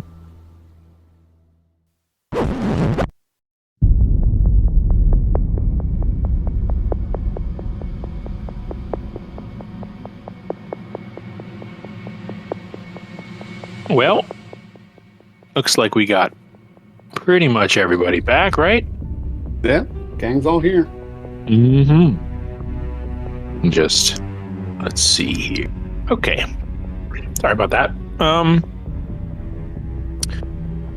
As we left off, the old merchant that you had an encounter with, rummaging through his gear, finding some interesting baubles and trinkets and items, tainting some of his drugs, for which he was not. I'm going to say all of your guys' passive wisdom is enough to know that he wasn't really able to pick up on what exactly you were doing, because you guys were basically just rummaging through his stuff, and he was not having that at all.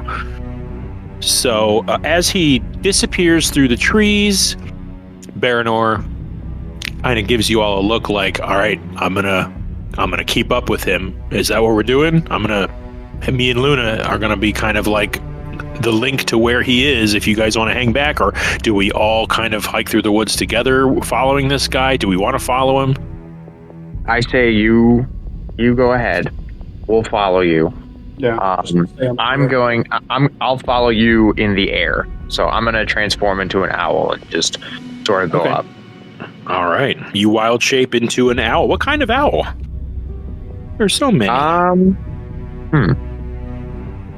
I say just a great horned owl. Still something that would be in the forest. Owl. Yeah, I'll be a snowy owl. A snowy owl. What is that, like a Hedwig? Yeah. Okay. Well, you all watch. I just take off. You all watch Koza kind of do the little 360 spin as his legs kind of curl up into his body, and he quickly shifts into a white feathered snowy owl. He flaps his wings silently up into the air. So Koza, in your owl form, go ahead and give me a perception roll, please. And if Steph could please give me Baranor's perception roll at advantage, because Luna's going to be helping him. He has since snapped the pups into that ring, by the way. Uh-oh. Did you lose roll 20 or something? Perception is wisdom. Okay. No, I was just looking up my stats as an owl. So Do you not keep your mental stats as a wild shape? Or wait. Yeah, hang on. I think I do. Yeah, never mind. Yeah. So just go ahead. All right, so that's an 11. Take that, I'm going to take that. Okay, so instead of an 8, it's an 11? Yeah. All right. I'm going to say the canopy up here is quite thick towards the needle, so it's kind of hard for you to see unless I'll say you get the feeling that flying above the trees, you're not going to be able to keep up with this guy, but you could dive as an owl silently. Yeah, I'm going to dive and just sort of weave in between the trees. Okay. So we'll just say that up here, you're going to spend a few minutes up here not really being able to see much. However, you do see the needle in the distance. It looks like it's about maybe 2-3 miles away. And there is sort of a column of smoke in the center of town near the needle that's rising into the air. And Baranor, with a 23 on his perception, mentally kind of gives you all the cue that, okay, I can see him. You just got to follow the sound of my footsteps.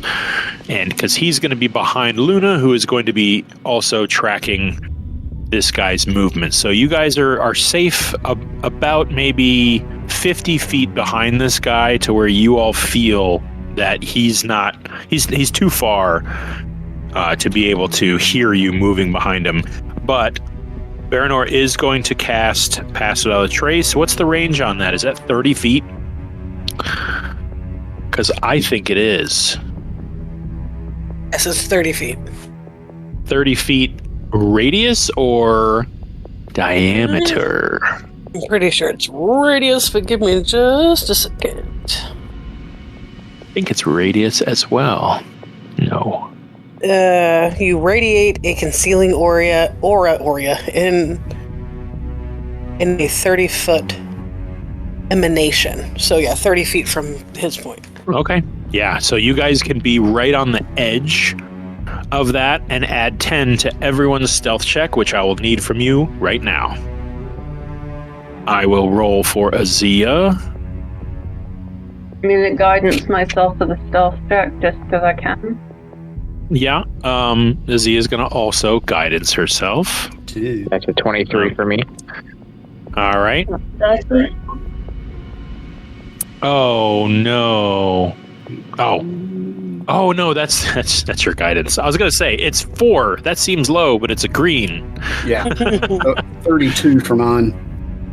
Oh no, it's 30 plus another 10, so 40 actually. Azia rolled hellaciously low, but with 10 she got a dirty 20. Yeah. Iona, you got a dirty 30. No, you got a dirty 40. Very high. Did anybody get below a 17? I know that's probably impossible. I got to roll for he got a 21. And the Mellish brothers, they basically go invisible. They got a 36. Yeah. 22 for Reaper. Okay. Good deal. Okay. So, you are all hanging back and, keeping your distance. Baranor is able to keep his eye on this gentleman. What do you do as you hike through the woods? Are you just keeping pace? Because we can have it where he gets all the way to the needle. From what direction are we coming? You are traveling basically from the southwest is where you came from Isa Gorge, where you fought Legisteer and his wraiths. Mm-hmm. You stopped in the middle of the woods and you kept moving northeast towards the needle. So you're coming from the southwest towards the northeast, which is where he is going. So he's coming into the needle from the northeast section of it. No, he's coming in the needle from the southwest section of it. Oh, okay. So that's the abandoned neighborhood. That's the area where you kind of wanted to get to. Yeah, you do notice that he breaks left and does not enter the gate. And can everybody, it's in session content, I believe, that map that I posted. You can see several different entrances of the needles. Now, remember, this fence it's not like a high wall. It's perhaps maybe 6 feet tall, physically scalable. It's just it's a barrier, and there are gates that allow you passage through it. He is not going towards the 3 southern gates. He's actually going to make his way about maybe 500 feet before you get to the needle. He's going to start turning left, and it looks like he's going to maybe head up to that western entrance towards the needle. He gets about maybe 100 feet away from that tiny little clearing just before the gate you see. And you hear he's going to stop, and you hear him calling into the woods. Those of you who are paying particular attention, especially Baranor, he's going to communicate this with you. You hear him going, "All right, I'm here. Turge, where are you? I apologize for the delay." And there's a beat of silence. Does anybody wish to do anything? Nope. About a minute and a half go by. He repeats it again. "Turge, I'm here." And you hear the shifting of footsteps near him. Baranor kind of gives you guys the heads up. There's somebody else in the woods up there. And let's see here. Yeah, Azia's going to be extra stealthy and sort of sidle up next to Baranor and give him another set of eyes. And she's going to kind of crawl back to the group and whisper to everyone, "There are 3 of them." They're only about maybe 50 to 100 feet away from that east or from that western gate. And 3 kind of shadowy looking, not wreathed in shadow, but just sort of tall, dark, and not so handsome individuals move from between trees and approach. At this moment, they are whispering, and you guys are not able to hear them unless you want to do something to eavesdrop. I'll say you're too far away to hear. I can get in and eavesdrop. I'll just perch up in a tree that they won't be able to see me in and just listen. Okay. Go ahead and give me a perception check, because they're not shouting. All right. Beautiful. Okay. You hear this older guy, and you hear him say, "Is that you, Turge?" And as they approach, the 3 of them, they kind of have him in like a pincer move where they're coming on, two, one on each side and one in front of him. They sort of close in on him a little. And then you hear the one right in front say, "Turge is not here." And you see the guy, just like with you, he kind of like whips his head around like he caught the direction this guy's speaking. He's like, I'm here to see Turge. Got business with him." And he says, "Turge is gone. I'm running things in this crew now." And he says, "Well, who are you?" He says, "I'm Stavros. You know me." He's like, "Oh, yes. Well, all right." And you see him pull his pack down. And he says, "What do you got for me today?" And he goes, "Oh, the usual." And he says, "Got robbed on the road, though. That's why I'm late." And you see Stavros and his 2 buddies kind of like peek their head up in interest at this. He's like, "Got robbed out here, really?" And they're gonna do a little insight check on this guy. He believes him. "Well, who robbed you? There's not many people out here. I'd like to know if there's someone taking our supplies off our hands." "I don't know, but there was a few of them, I think. Didn't exactly catch their names, and they didn't ask me mine. They just seemed interested in giving me a hard time, tied me up, and went through all my stuff. Not exactly sure what's left and not."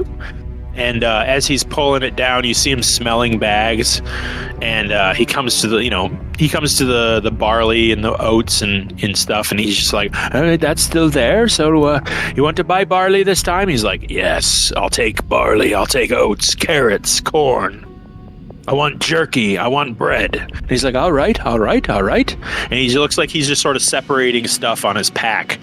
And he kind of, it looks like they're loading what he's taking out, pouches here, sacks there, onto a small cart. Looks like there are a couple of people in the bushes that you didn't see at first, but they don't look like as devious. They definitely look like they are manual labor. It's a man and a woman, and they look both human. You've never seen either of them two before, but they're dirty, they're bruised, they're slovenly, they look miserable and hopeless. And they're attached to a pair of leather reins that are hooked to their throat, and they're each holding one side of this cart. And he says, one thing's for certain, they're out here somewhere. And sounds like they tried to make their way to the southwest. Don't know if they're still there, but they're a good mile or two just outside of the perimeter of the needle here. So I'd keep a watch. Don't know who else they're gonna rob if you're looking for supplies through here. And he says, good to know. And he kind of hands him a pouch, and the man kind of clinks it in his palm. He's like, pleasure doing business to you. And you notice that, so you notice that pouch that had the skein is no longer on his hip. And in its place, he ties up this smaller pouch of gold, and he looks like he doesn't even really bid them farewell, just gives them a nod, and he packs up his stuff. He's a lot lighter now, but he still has some supplies on his pack, and he starts to make his way northwest of that gate. The three individuals direct the two laborers, and they all kind of start moving northeast in towards that gate, which opens for them. They get about 30 feet away before you not catch sight of them, but definitely feel like if they were to be accosted, they got about 20 seconds before they are in view of whoever is at the gate, but you don't actually see anyone. Do you wish to let them pass, or do you want to interact with them? I'm just gonna let them kind of keep moving, and I'm gonna go back to the group. Okay. Yeah, you're able to... Baranor is able to mentally pick up what you give to him, and he is able to give it to the rest of the group. Because I don't think you can speak as a owl, can you? No, but I would explain, what happened and... Yeah. All that once I get back. No. You did not recognize either of the three people that were intercepting the merchant. They just looked typical of the walking rot thus far. Okay. As far as soldiers. Yeah, I would just let the group know that, they know he was robbed. They're probably going to go looking to see if anybody's out there. So I wouldn't stick around for very much longer. Hole up where we... Yuno's going to kind of straighten up and pull his robe straight, and he's going to say, well, where do we go from here? Do we want to disguise ourselves and go in and see if it works? Or do we want to do recon somewhere else? What does the group want to do here? Kind of have an opportunity to observe. I think we should do that for as long as possible until we really know what the plan should be. Yeah, but at the same time, if the guy takes the skein, we don't want him to have the chance to get better from it. So observation's good, but we've got to we can't take too many days. Yeah, are we saying we're going to try to observe here from the outside, or do we want to get inside the city proper? Well, Yuno's going to kind of peruse through his book, and he's like, I have, let's see, does he have it? before I go shooting my mouth off. While he's looking through his book, what does everybody have as far as disguises? I know we've got some magic item or two that can help with that. I do believe that Baranor has just. Mm-hmm. Do we have that orb that we can? Baranor pipes up. Orb? Yeah, he pipes up and says, it shows a location. I imagine it's not like a drone in the sky, to use out of universe parlance, but it's definitely shows like the inside of a room or maybe like a street. And some of us have been, quite a ways into the Needle. Yeah, can use the knowledge that they've already acquired as far as locations and places. Yeah, I don't think it needs to be attuned. Let me look. Nope, that's the mask. Nope, it does not require attunement. Yeah, the Orb of Farsight. Yeah, and it lasts for 10 minutes before it snuffs out. And then we have 8 hours and we can repeat it again. Correct. Okay. Can burn a 5th level and cast Seeming, which is... Well, it's not infinite. Any number of creatures, I guess so. 8 hours. Okay. So he can disguise everybody if we want to, or you guys can use your individual if the guys want to go inside. That's only if you want to do that. Those of you who have your own abilities, obviously you're free to do that if you wish. The Mellish brothers are going to approach, and those of you who can speak Dwarven, you hear them kind of go, and you hear them say, "We will go on reconnaissance, and we'll go north."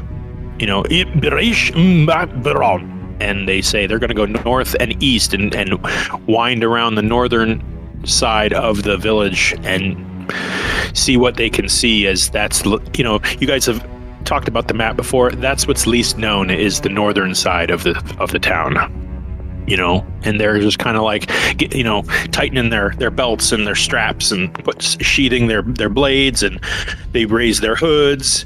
You put a little bit of makeup underneath their eyes to darken their face, and they just kind of give you all a nod, and they kind of take off into the woods. All right, well, there's that. So, what do we wish to do, folks? I think we need to try to get into the town proper, try to find out. Okay. But we need to see how defend. Mm-hmm.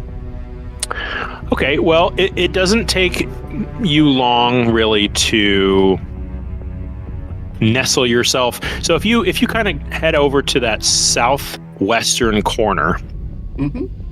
There's an entrance to the town, like you said, that abandoned neighborhood. Just to the right of that, it's kind of like I don't know how to describe it. There's not a tower there, but it's like where the angles of a wall meet, and it's like a large, wide, decorative pillar. A large fence. Just to the. Yeah, big, but it's huge. It's like 6 feet wide, and it's made of like stone bricks and things. That entrance to its right is, you're looking at probably about maybe 30, 40 feet away from that corner. And it's open. There's no doors that are closed. It's just an archway. And you do see, it looks like somebody patrolling the outside of the wall as you approach. And you guys still have your pass without trace up, so it's fine. You're able to stay far enough away to observe, and it looks like a couple of walking rot foot soldiers trailing 2 undead, 1 zombie, 1 skeleton, and they are passing in front of the gate from the outside of the wall, and they're moving east, and it looks like they're kind of hugging the wall, and they're just moving at a simple, not a brisk walk, kind of like a leisurely stroll. They both have weapons. One looks like he's got like a hooked sword. The other one has a really nasty maul, and there are knives and short swords literally lashed to the arms of the skeleton, and the zombie is just like, he's just dripping with rot. He's just sort of like stumbling along, and they are moving east. Right, I got an idea, and then pop the flip. Okay, I need you to make a stealth check, and you're going to make it without the group's unfortunately, without the pass out of trace, because you're going to move outside of Baranor's range. Right. So you're going to... Also invisible. Yeah, so it's at advantage. Going to go ahead and guidance myself before I turn. And... Sure. All right, so 14. 14. So go ahead and roll damage for your spirit guardians. I will roll wisdom saves for both of the... You're just staying far enough behind them to get the undead, correct? Well, I mean, if the living guard is well with them, well, that's just gravy. Yeah, they're in like a 2x2 sort of marching order, and the undead are behind them by about maybe 10 feet, and they fall back another 5 feet before the guards ahead of them kind of like notice, slow down a little, let the undead catch up, and then they continue on their way. So at any point, they're between 10 and 15 feet behind the guards. Okay. So when they kind of get closer to like that 10-foot range, I'm going to go ahead and pop open a 4th level spirit. All right. So let me do this. They don't have good wisdom, but it's not horrible. Let me just bring up their stats. Check. Okay. So the skeleton got a natural 17, but they're -1, so that's a 16. So that's full damage.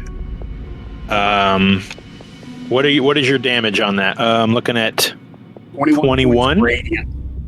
And if it's because they're undead or anything like that, well, the skeleton is not vulnerable to radiant, and I don't think a zombie is either. But the skeleton is going to drop, just kind of like fall into a pile of bones on the ground. The zombie is in -2, so that's full. Wait a tick. 21. Is it just 21 damage? Yeah. Okay, so the zombie gets hit and fizzles like it's been splashed with acid and goes and turns around. This gets the attention of the two guys. I'm going to make wisdom saves for them as well. Doesn't destroy the zombie. The guy on the left fails. He's kind of a large, brute-looking guy. He's got sort of tan skin. He's wearing furs and leathers. He's got a bald head, large pointy ears. Could be maybe half orc or half ogre. And the human next to him failed utterly. So they both take full, but they also get caught in this. I would imagine that your fairies are not invisible because they're a spell. I know that your stuff is invisibility drops once I cast the spell. I didn't cast greater invisibility. Okay. Simple. All right. They both turn around, and you did not kill them. And they turn around and they don't get the drop on you, but they definitely get to react. Oh, sure. Okay, guys, you're up. Yeah. Yeah, you hear behind you, what? Yeah. What happened? No, I told them what I was doing. All right, so ready. You'll know what the signal is. I am going to put everybody on the map of the needle. And just for today, let me turn on the grid so that you can snap your characters, and we're going to go down by that entrance just to the right of it, right down here. And, if you want to place your characters down there, I'm going to shrink them, and then I'll I'll have everybody use rulers to determine where you want to be with these people. So, Far to the east. no, you're going to be over here by Iona. So let's have everybody roll initiative. It is just 3 of them. I will admit I wasn't expecting combat today. That's okay though. Let's get Luna on the field. Let's get Yuno. Oops. Everybody on the field, and I'll shrink you to the correct size. And we'll just sort of zoom. All right, here's Baranor, there's Luna. Koza, where are you at? There's Koza. I'll put Koza on there. Yeah, that's not going to be the correct aura. So why don't you just drop that, and I will determine where they are, and we'll say whether or not they're in there or not. Because right now they are. Right now they're in your sphere.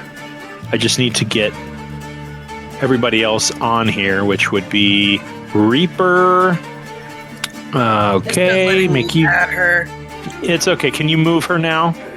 No. You can't move her? Really? Nope. That's not good. Well, maybe reset roll 20 and see if you can. Okay. Let's see. But Iona's there. Looks like everybody's there but Azia. Let me put Azia on the map as well. She's massive. Okay, and then let me get you some bad guys. Nope, still can't do it. Well, shit. I don't think I have permissions for you disabled or anything. Let's see, real quick. There we go. I can move that one. Okay. Well, then let's get rid of the other one. Where is the one you can move? This is a big one. Okay, let me shrink her a little bit. Yeah, I gotcha. And get rid of this one. Okay. That should be all of you. We'll kind of huddle you guys up. And you can go ahead and use the ruler to determine movement like this. Because I don't want to snap the grid on because it'll distort how far away everybody really is. So let me find some bad guys. Let's do... One of them looks like Axton. That's the big guy. He's not that big, I promise. No, go away.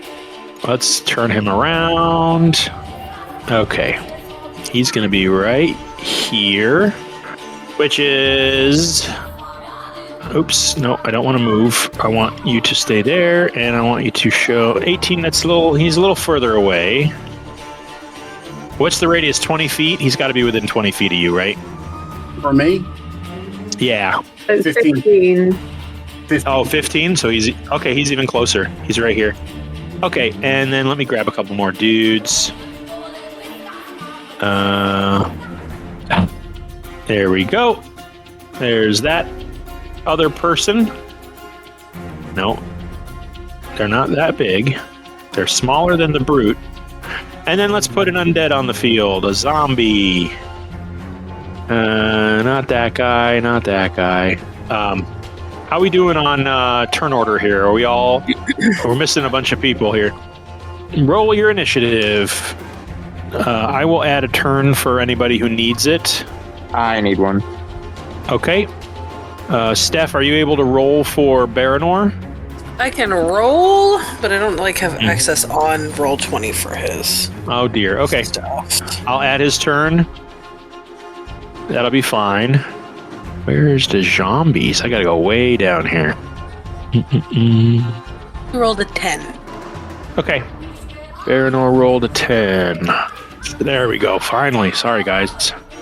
I gotta organize my things a little better, I guess. Okay, the zombie's real close. So, we will use... I believe I've got a little emblem of the walking rod that I can use for this. Yep, there we go. The walking rod. Okay, I've got everybody there now. I just got to roll for everybody. I think that's going to be Yuno. This is going to be a Zia. Yeah, 24 is good for Yuno. 17 is not bad for a Zia. We will go for the walk and rot. Ooh, 7. Yeah, they just got dropped on. They're not very fast. Everybody else is rolled. Let's descend to this order. Okay. So first off, it's Yuno with Kravish on deck. Yuno is going to, he sees 3 people, don't seem like much of a threat. He's going to back up he's going to stay in the shroud of the forest, but he's going to back up and, come on. Huck a firebolt.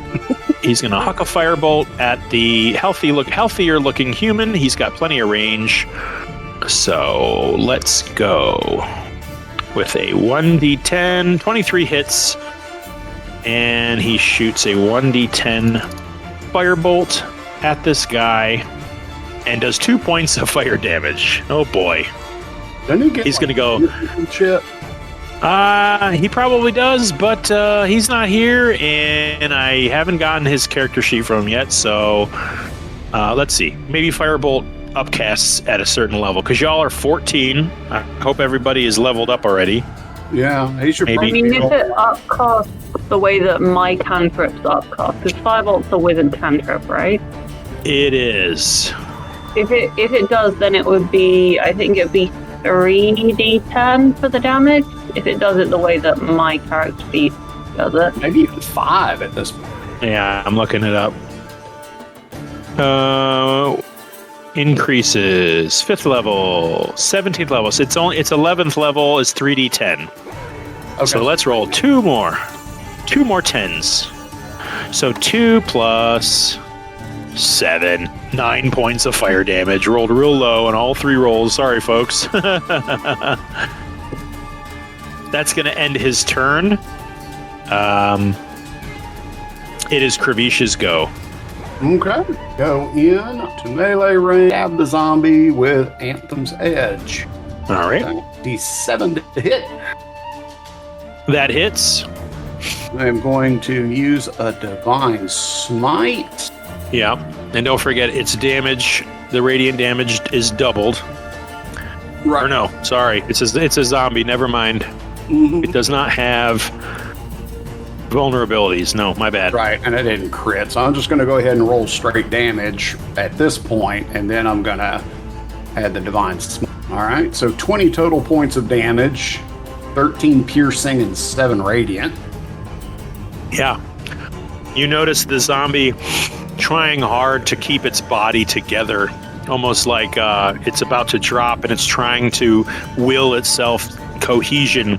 Your radiant damage, however, blasts the flesh off its bones, and it scatters into ash. It is dead. Okay. All right. Well, and for my bonus, toward this guy here on the right, he looks pretty bum in his left arm, and I'm going to use that to give her some bardic inspiration. All right. Okay.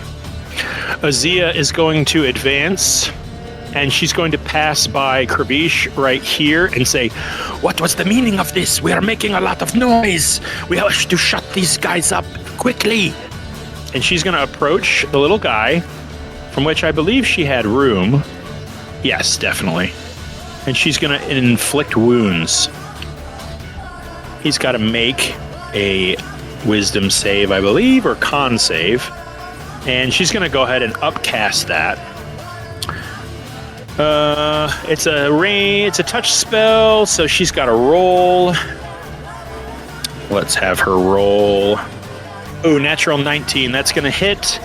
She's going to do 4d10 necrotic damage and try and shut this guy down fast. 36. That does it. He falls unconscious. Unconscious. There we go. Okay. That's going to end her turn. Yeah. Koza, you're up. All right. I am just going to summon a Thorn Whip and hit the guy. Well, first I'm going to move out right here. And then I will Thorn Whip this guy right here. Okay. Was that you pointing? Because he's right here. Yeah. Yeah, that was this guy. So that Okay. The 13 hit. 13 does not hit this dude. He looks like he's wearing kind of tough leather armor. All right. Well, then it's probably been too long since the last time I summoned spiritual weapons, so it's probably down. Yeah, you did that when he met with when did you summon that? When you met with the old man? Yeah, when we captured the guy. Yeah, that was a couple hours ago. Yeah. All I really got is magic stone, so I'm gonna hurl a magic rock at him. Okay. Does a 16 hit? A 16 does hit. Okay. And it's a d6 plus 3. 6 points of... I think it's just bludgeoning damage. Yep. Yeah. Yeah, you hit him right in the face with a rock. Right in the face. All right. You want to move? You want to stay put? Okay. No, that's my turn. It is Baranor's turn, and it is also Luna's turn, Steph. Okay. I got to give her a turn as well. Shoot him quick. She's going to go.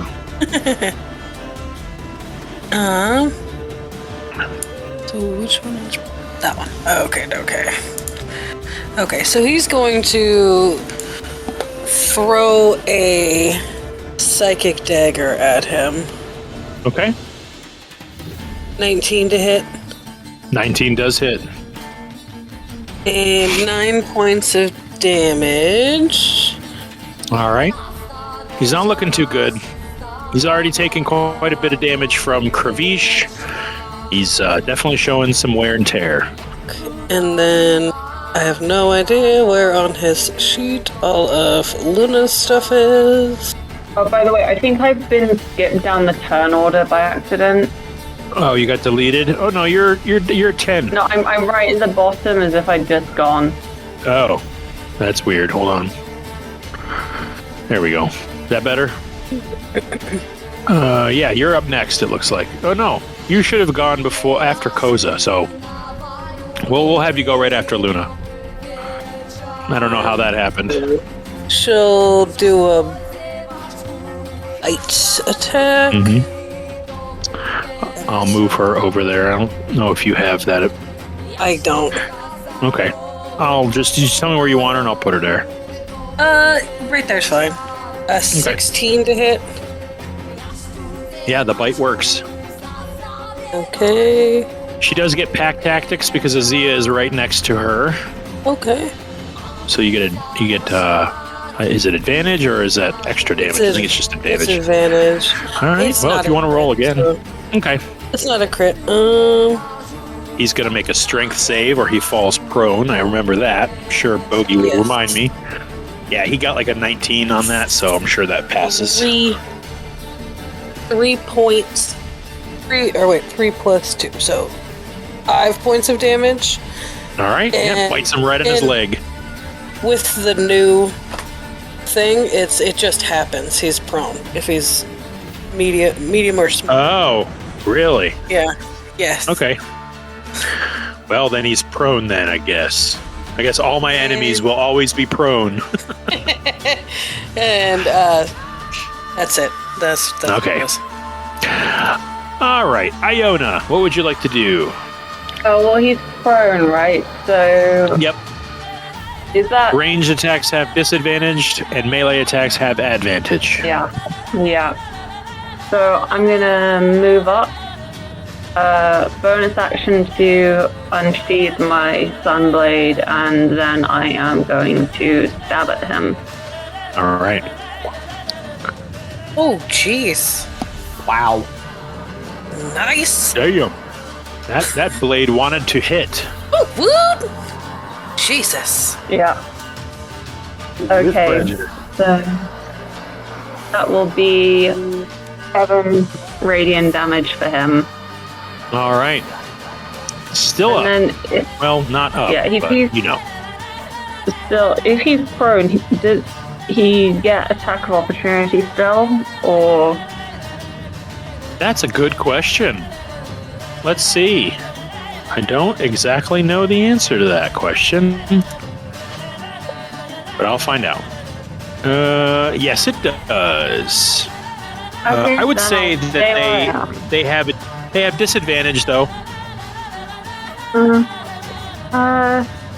just because he's I prone. mean, I may as well just stay there. Like, if I move, he attacks with disadvantage. If I don't move, then he either uses an action to get up, or he attacks with disadvantage.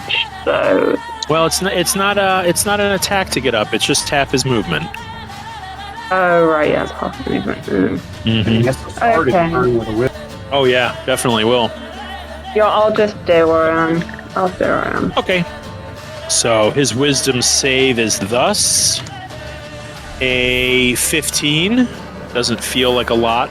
Fails. Okay. That's 13 radiant. All right. And since he's in the radius, He- his movement speed is halved. Right. Well, his speed is halved because he's down once he gets up anyway. So when someone's in your spirit guardian's range, their speed is also halved. I didn't know that. Yeah. Yeah. Wow. I don't know if I've been adhering to that this whole time. Wow. Well, I will definitely have to keep that in mind moving forward. Okay. With 13... No, go ahead. I was going to say, so his speed is halved. Which is halved again if he gets up, which is a what? Well, wait.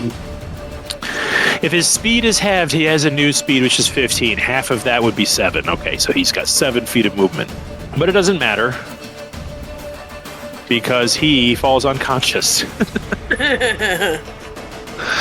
That was a whopper of an attack, I'll be honest. And he already took Spirit Guardian damage.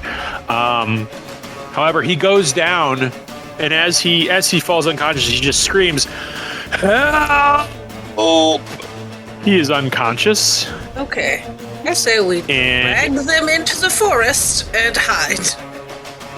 Okay. Or we actually no, because the zombie looks pretty obviously killed by something that wasn't him, right? I was going to suggest we do some kind of tableau where it looks like the zombie started trying to eat him and then he killed it, but was like way too late. But I don't know how he'd be able to pull that off. Well, I'm going to give you guys about 10 seconds to make a decision before you start to hear a commotion behind the wall. Like the sound of shouts and footsteps and clinking of steel. So what are we doing, Gather guys? everything up, huddle up, and get a tiny hut. Make it opaque. It look like the forest around. Well, All the decision. Yeah, we're just going to have to... Shall we just back off? Are we taking the corpses with us? all right. All right. Yuno is I'll going to put pipe you up down. and say, all right, let's just get the hell out of here. Screw these things.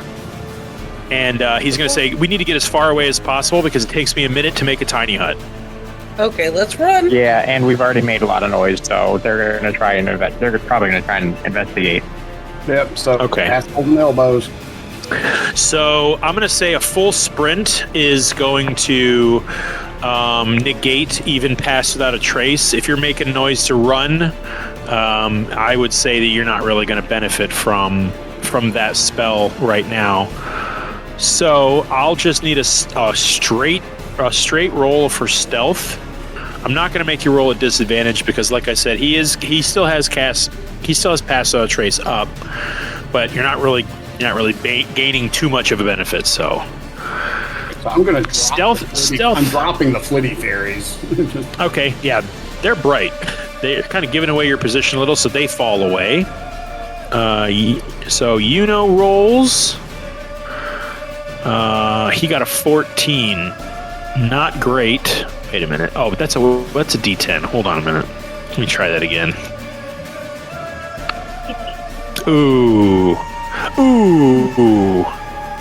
Ooh, boy. All right, so Yuno and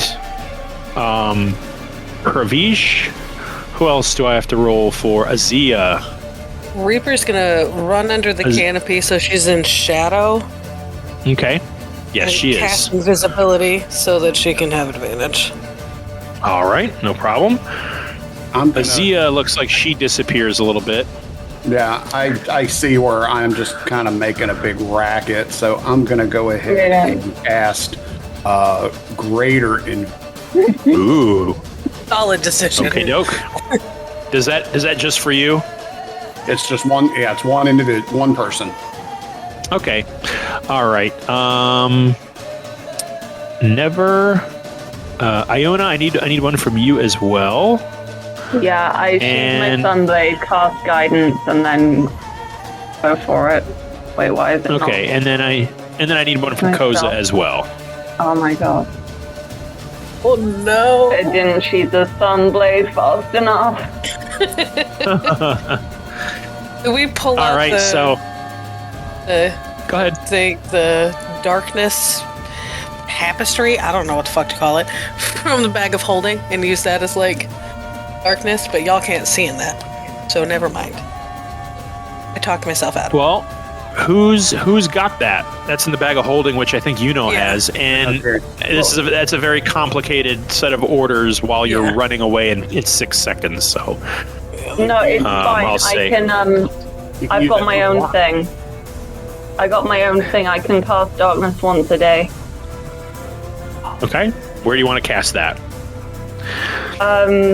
Well, I noticed that I've just I'm not being as stealthy as I want to, so I just I throw up darkness where it's like, well, I mean, it's I can center it on wherever I want it to be within range.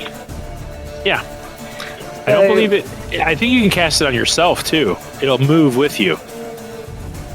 Yeah, but then I create a patch of moving darkness which they'd want to investigate. So I'm gonna throw up the darkness where it's like I'm standing on the... I'm gonna put the spell description in check, so that might make it easier for me to describe what I'm... No problem. Doing. Koza, what are you doing? Yeah. Let's see. I have something. Here we go. Okay, yeah. I've got my this spell druid if you want me to. thing. Where is it? There it is. I can make a 30-foot radius sphere that gives everyone in it a +5 to stealth and perception checks. Does that move with you, or is that a stationary spot? It doesn't say it moves with me, so I'm going to assume it's stationary. Okay. Oh yeah, it says centered on a point, so yeah. So it stays in one place. That's fine. Yeah. That's what it does. But it's 30 feet. Okay, bye, Steph. So. See, it looks like Steph has to go, so bye, Steph. Hi, Steph. Hi, Steph. All right. So here, Yuno is going to continue running, and he's going to say, we need to move. If anybody's going to throw anything static, either leave it here or we do it where we're going to be, but we need to move. We need to haul ass away from here. Well, because then, as you look, you can see creatures of humanoid variety starting to spill out of this gate here. Oh. And kind of spreading out. So you guys are not there. You guys are obviously hightailing it away south. So I'll give you guys have about a 10-second head start on where they are. And everybody's stealth roll was pretty much atrocious except for Baranor. So they are going to... By the time the last thing you see is them making their way over here towards this pile of bodies. So I'll have them make a couple rolls for investigation, insight. Maybe they'll see the bite marks and think, oh, wild animal. All right. So their insight is pretty good. As a collective group, they got a 17 insight, so they can tell these things were attacked. They are going to spread out in a half circle shape, expanding from this spot. So you guys are about 10 seconds ahead of them.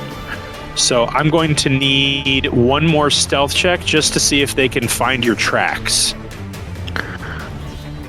Okay, So can I let's have say one what I more do with the stealth. darkness spell, or Sure. should I do my stealth check first?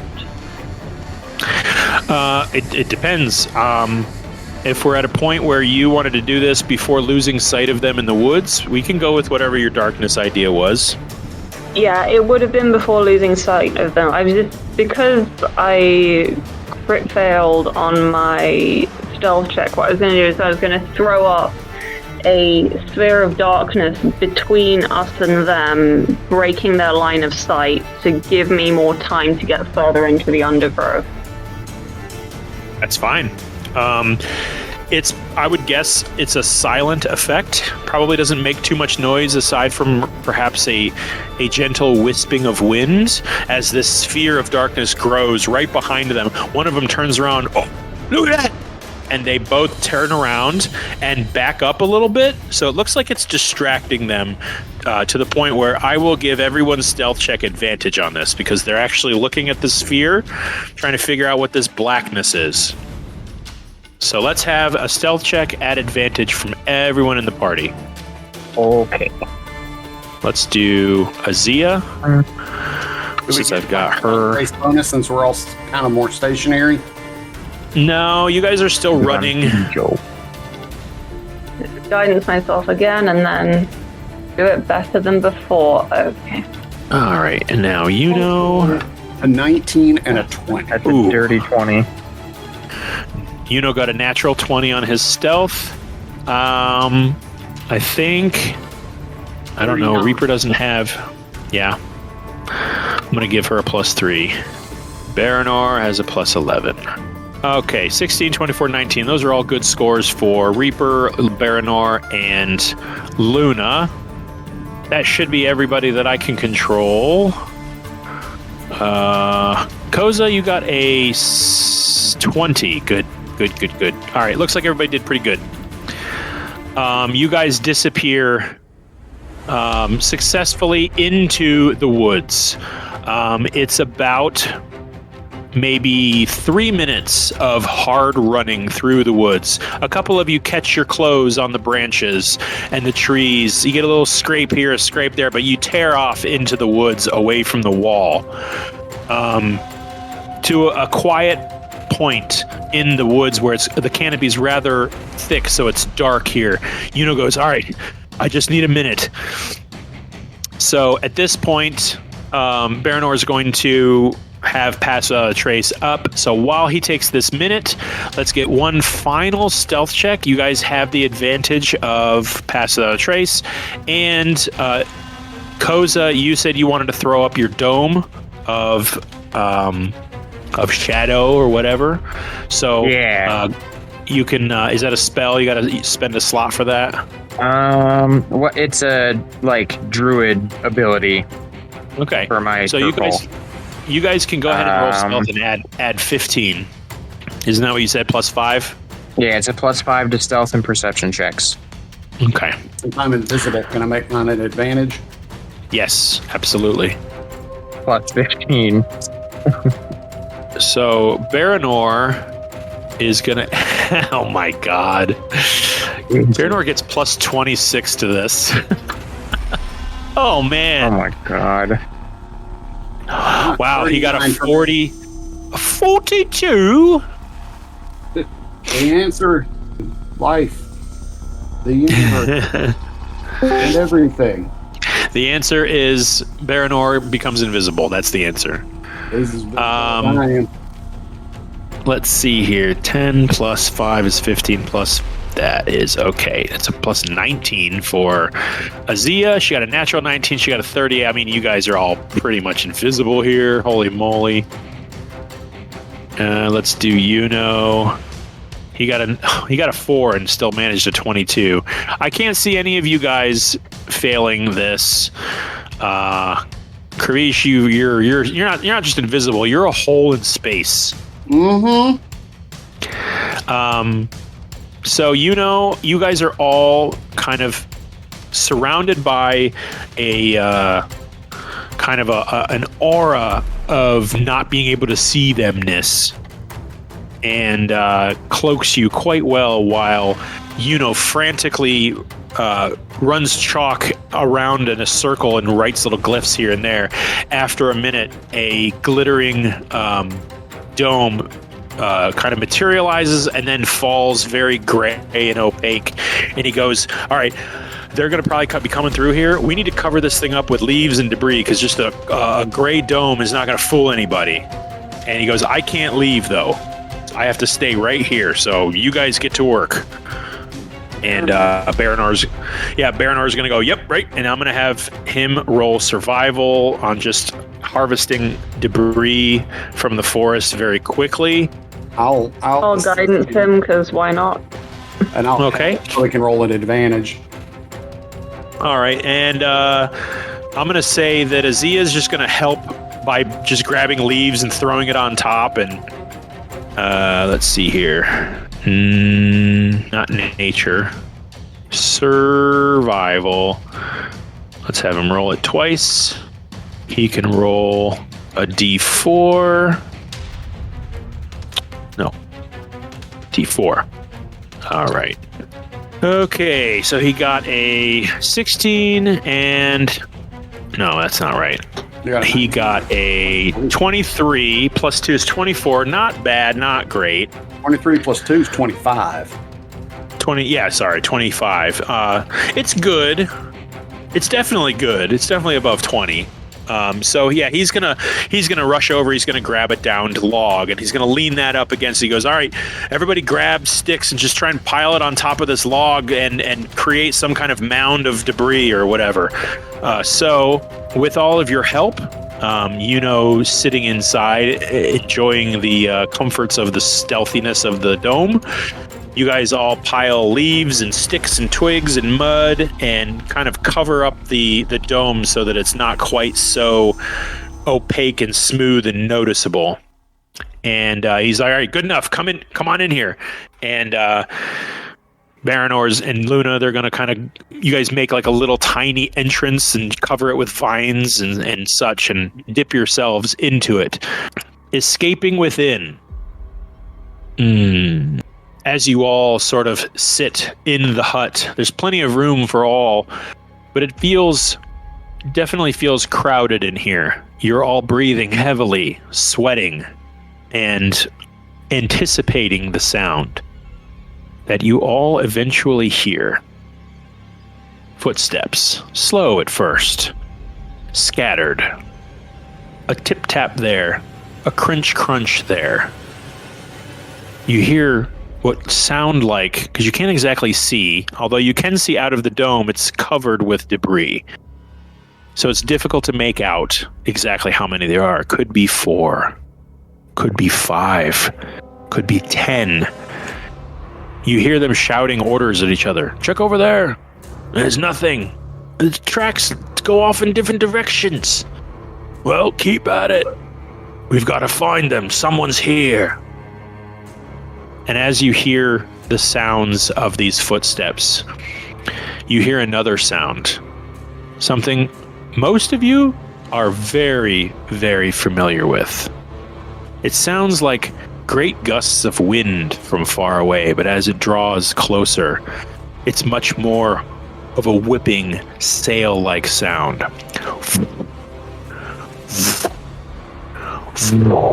Followed by another. You hear the crashing of trees. You can all see daylight piercing the dark canopy.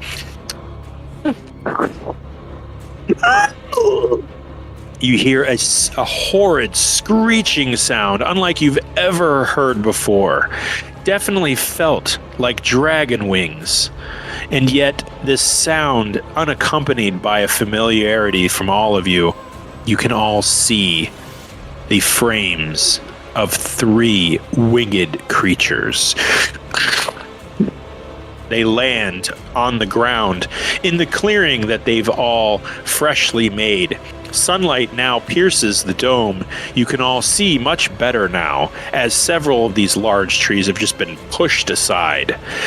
One of the wyverns is immense, much bigger than the other two, and yet they all three have a strange character to their bodies.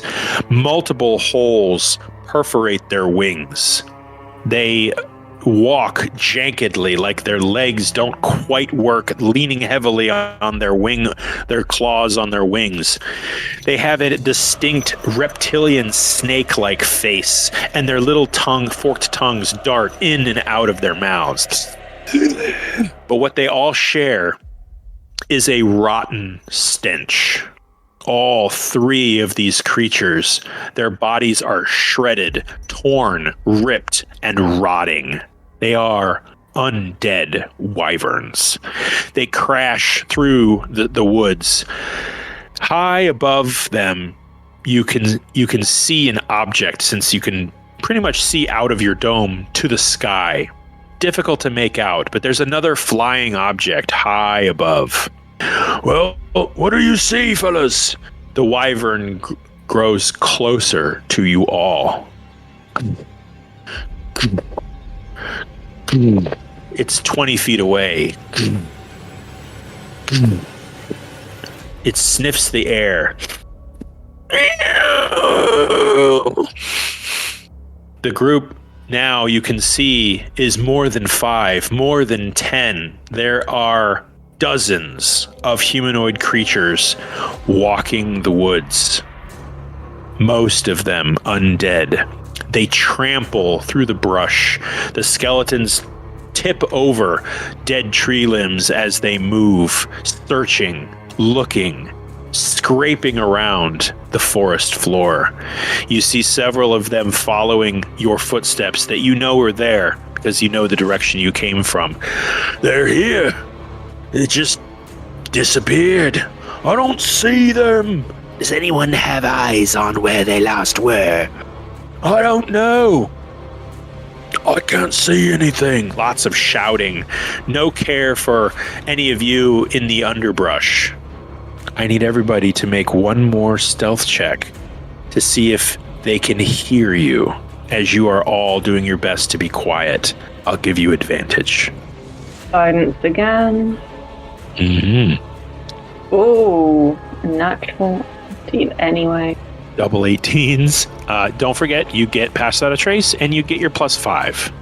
So, I'm guessing everyone's going to be okay here. I will roll for... Got 44. Okay, that's really good. Let's do Azia.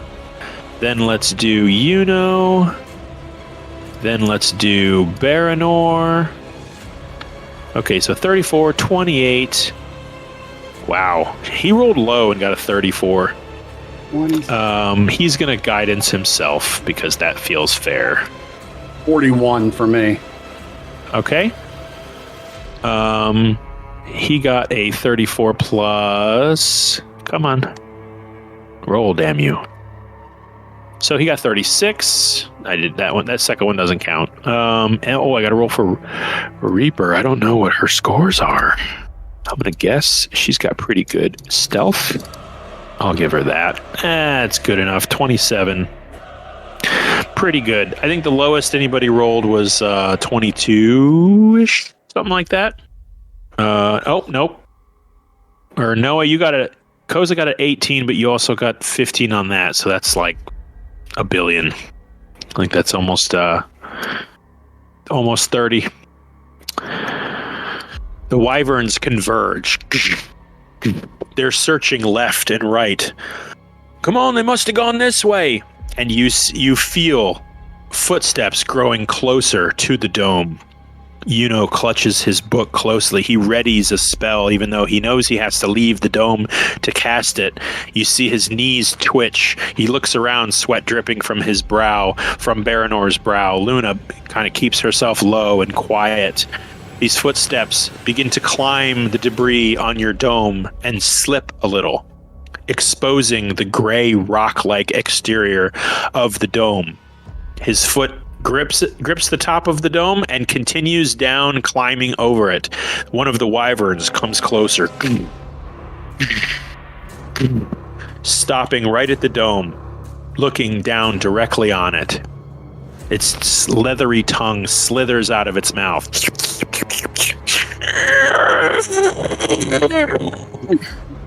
You hear two of the guards come by. "What is it? We found something." The large wyvern looms over you. You see its rotten, opaque white eye staring down right into the dome, it seems. And grasps one of the logs, shatters it, and you see a small mink-like woodland creature shriek, scurry away, and the wyvern snaps at it with its jaws, clops it closed a couple of times, crunching down on the young creature's bones, slurping it down as a dribble of blood goes across the holes in its cheek.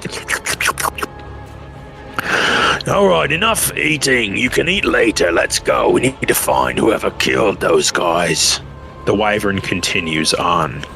You hear the various soldiers and undead milling around, scattering further apart from each other, moving away, further south, further west, further east.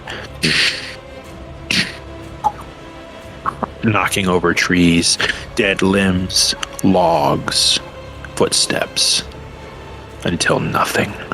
You can hear commotion in the far distance, but definitely further away than they would be able to detect you where you are. Till they're gone. Or at least safely away. You all sit in the dome.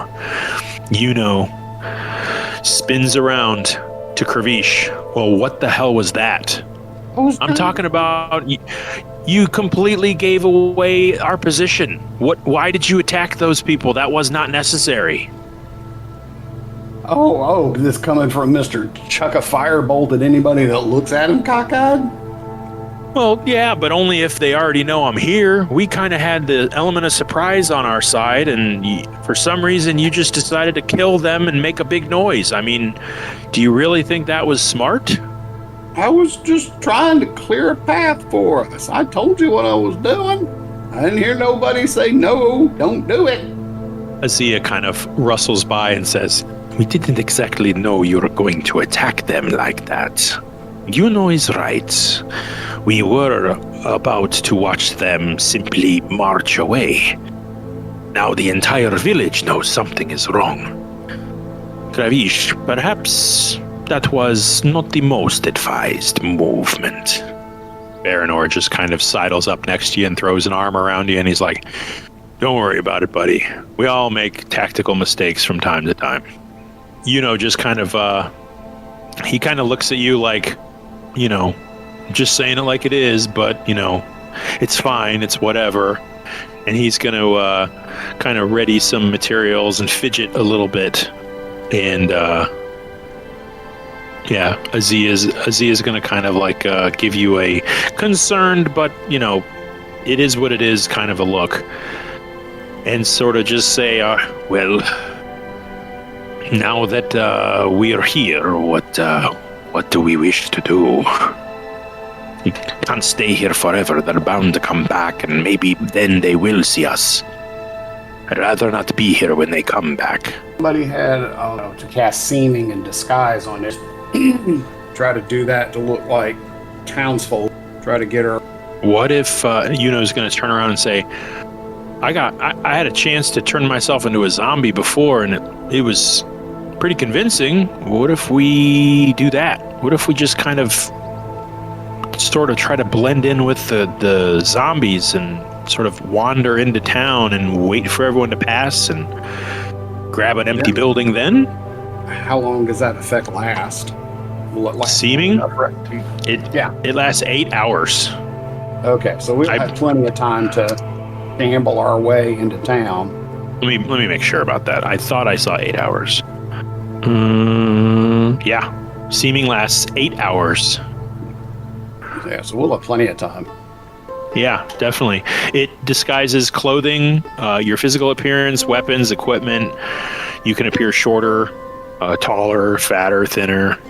Can't change you can't have like different multiple limbs or wings or anything. All right. Well, let's do it. Okay.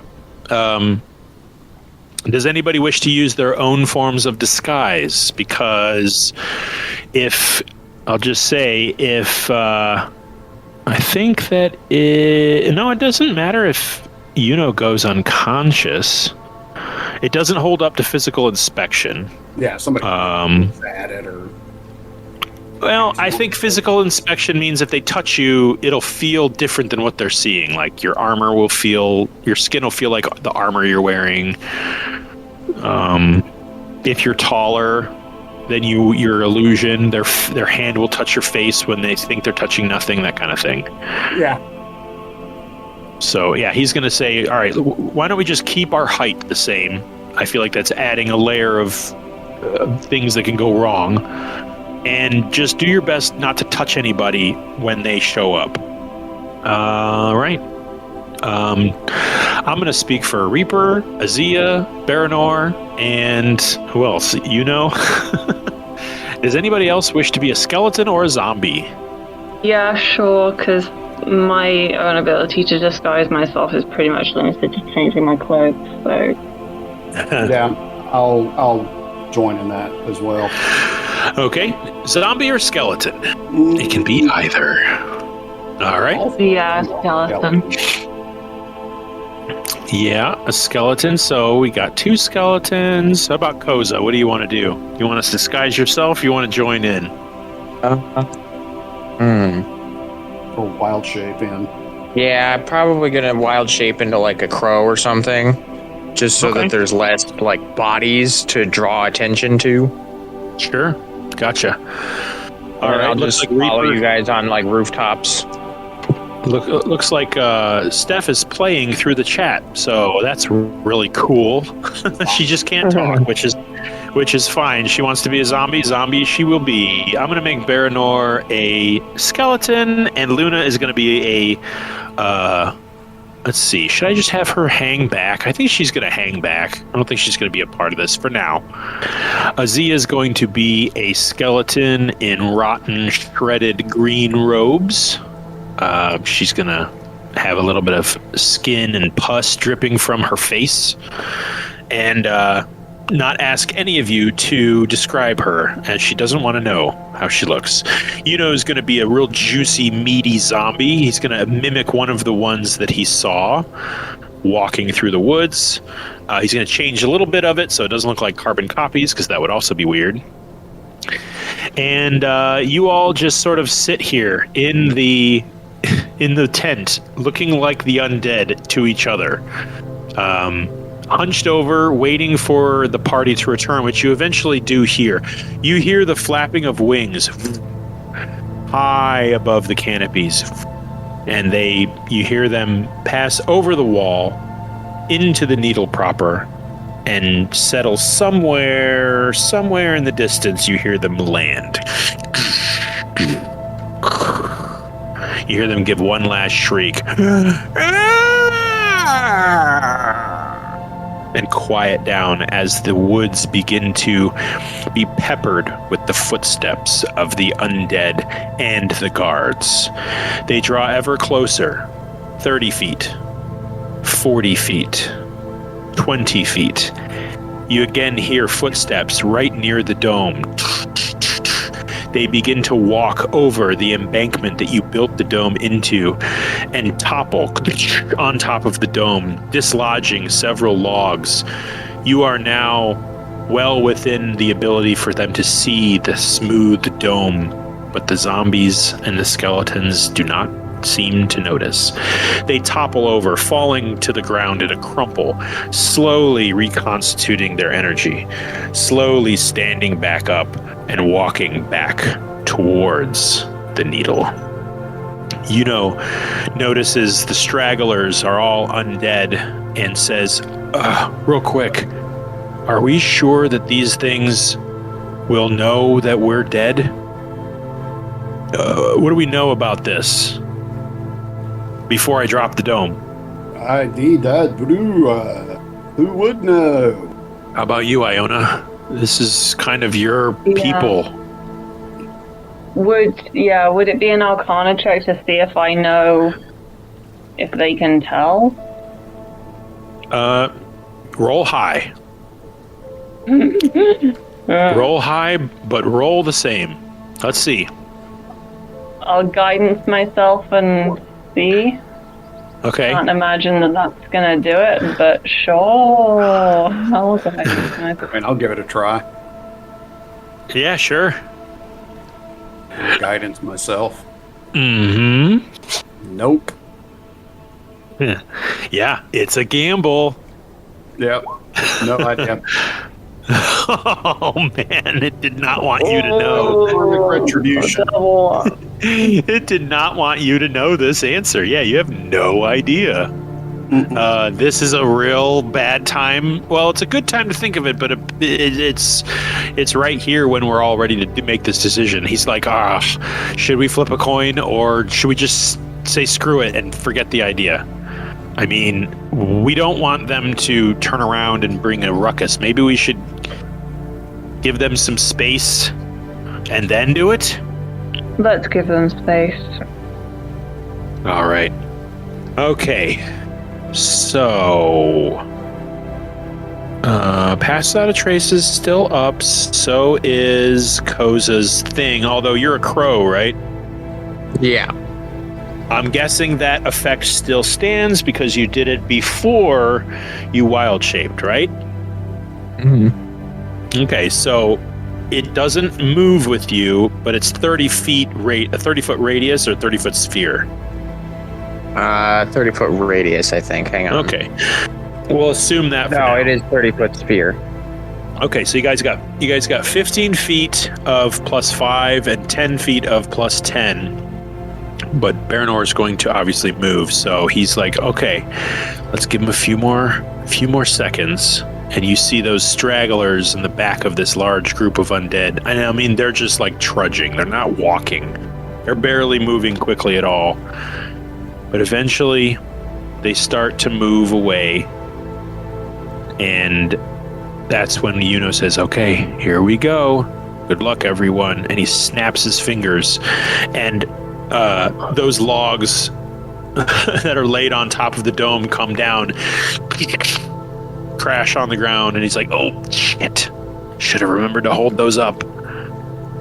And but you notice that the zombies and skeletons do not turn around, so I'll take one more stealth check from everybody with +15, and let's see if your presence here sets them off or if they completely ignore you. I'm gonna do Reaper, or no, Reaper can do her own.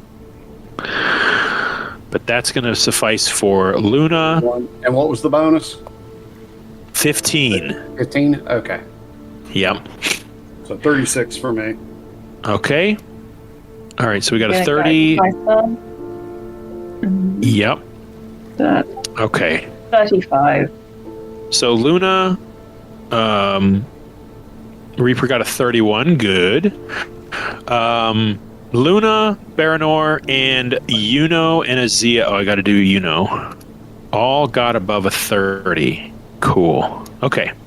All right. The forest quiets.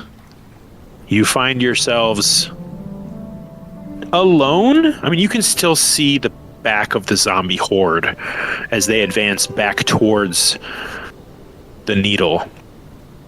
And Yuno takes the lead and starts making like whispery moanings and stumbling and shambling forward one leg at a time, shaking his arms and legs slightly shudderingly. Baranor, as a skeleton, kind of hobbles and shambles along his little he's making little clicking noises as if he had bones bumping into each other. Luna's going to drop back and stay behind all of you by about 50 feet and just slowly watch your rear and make sure no one's going to sneak up on you. And all of you slowly, as a group, do the thriller dance and make your undead way towards the needle following the zombie horde. You watch these creatures slowly bottleneck into the southwestern gate, it being admitted entrance by a pair of guards on either side. These are tall human or half-elf creatures wearing tattered leather armor. They're each carrying kind of like a scimitar and a spear. One of them has a shield. They're straddling the door and they're watching the undead approach. You have a decision to make. Do you continue to where they'll be able to see you, or do you stop? I say continue. Yeah, keep going. All right. So, to mimic accurately the motions of an undead, I'm going to need 2 performance checks. As you are, or deception, it really depends on you. Performance. All right. I need a deception check from somebody. Let's see. What is deception? Is that charisma? I'm going to have Reaper. I'll have Reaper make that one. She's going to take the lead next to Kravish and try to appear as zombie-like as possible. Steph, you're probably, I don't know if you're listening. I just need to know what your modifier would be, I guess. It would be pretty high. If I don't get anything from her in the next few seconds, I'll just roll for the next. I'd probably give her a +4. Yeah. I've got a +5 to deception. For deception? Actually. Okay.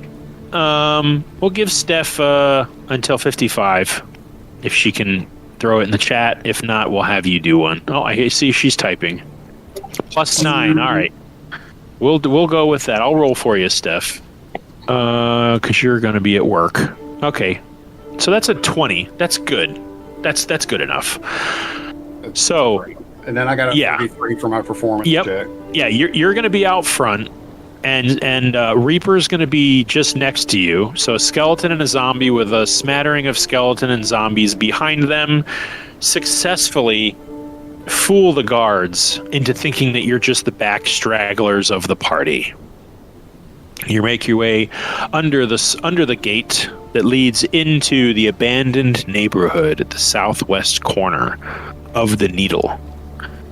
Before you see the backs of the heads of several skeleton and zombies as they move further into the village of the Needle past the abandoned neighborhood, and you find yourselves kind of alone. You duck between a couple of houses, and you can see, with just poking your head through the broken windows of some of these houses, that they sound empty.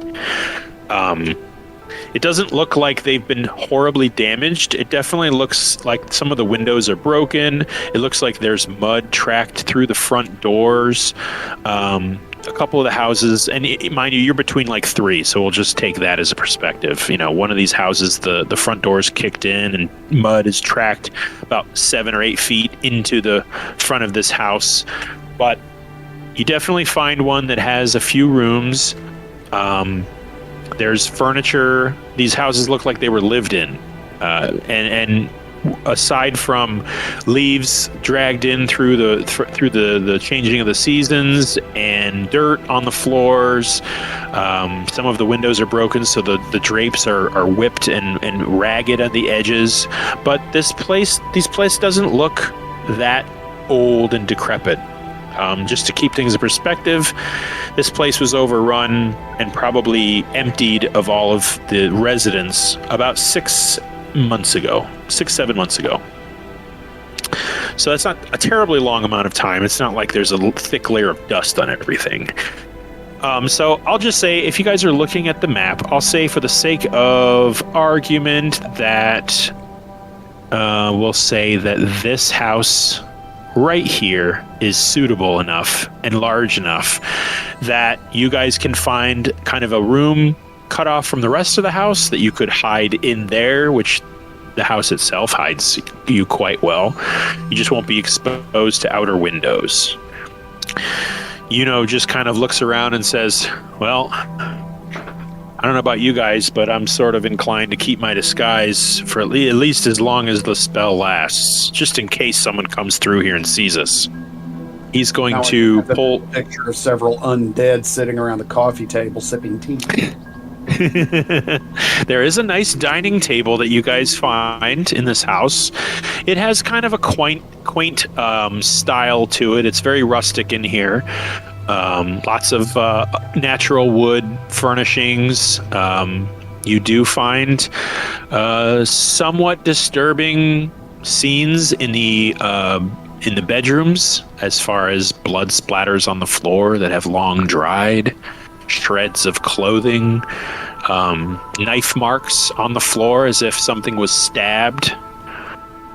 But the house is empty and rather secure. You don't hear a lot of foot traffic around you. It does seem like this part of the Needle is, for whatever reason, rather abandoned. And Yuno's going to pull his spell book out and sit at a table and start going over things, and looks like he's maybe just thinking about spells to use. Baranor pulls a copy of the map of the Needle and lays it flat on the table and just starts kind of studying it, and he's like, Reaper, you should probably message the Mellish twins and let them know where we are. She's like, okay, I'll do what I can.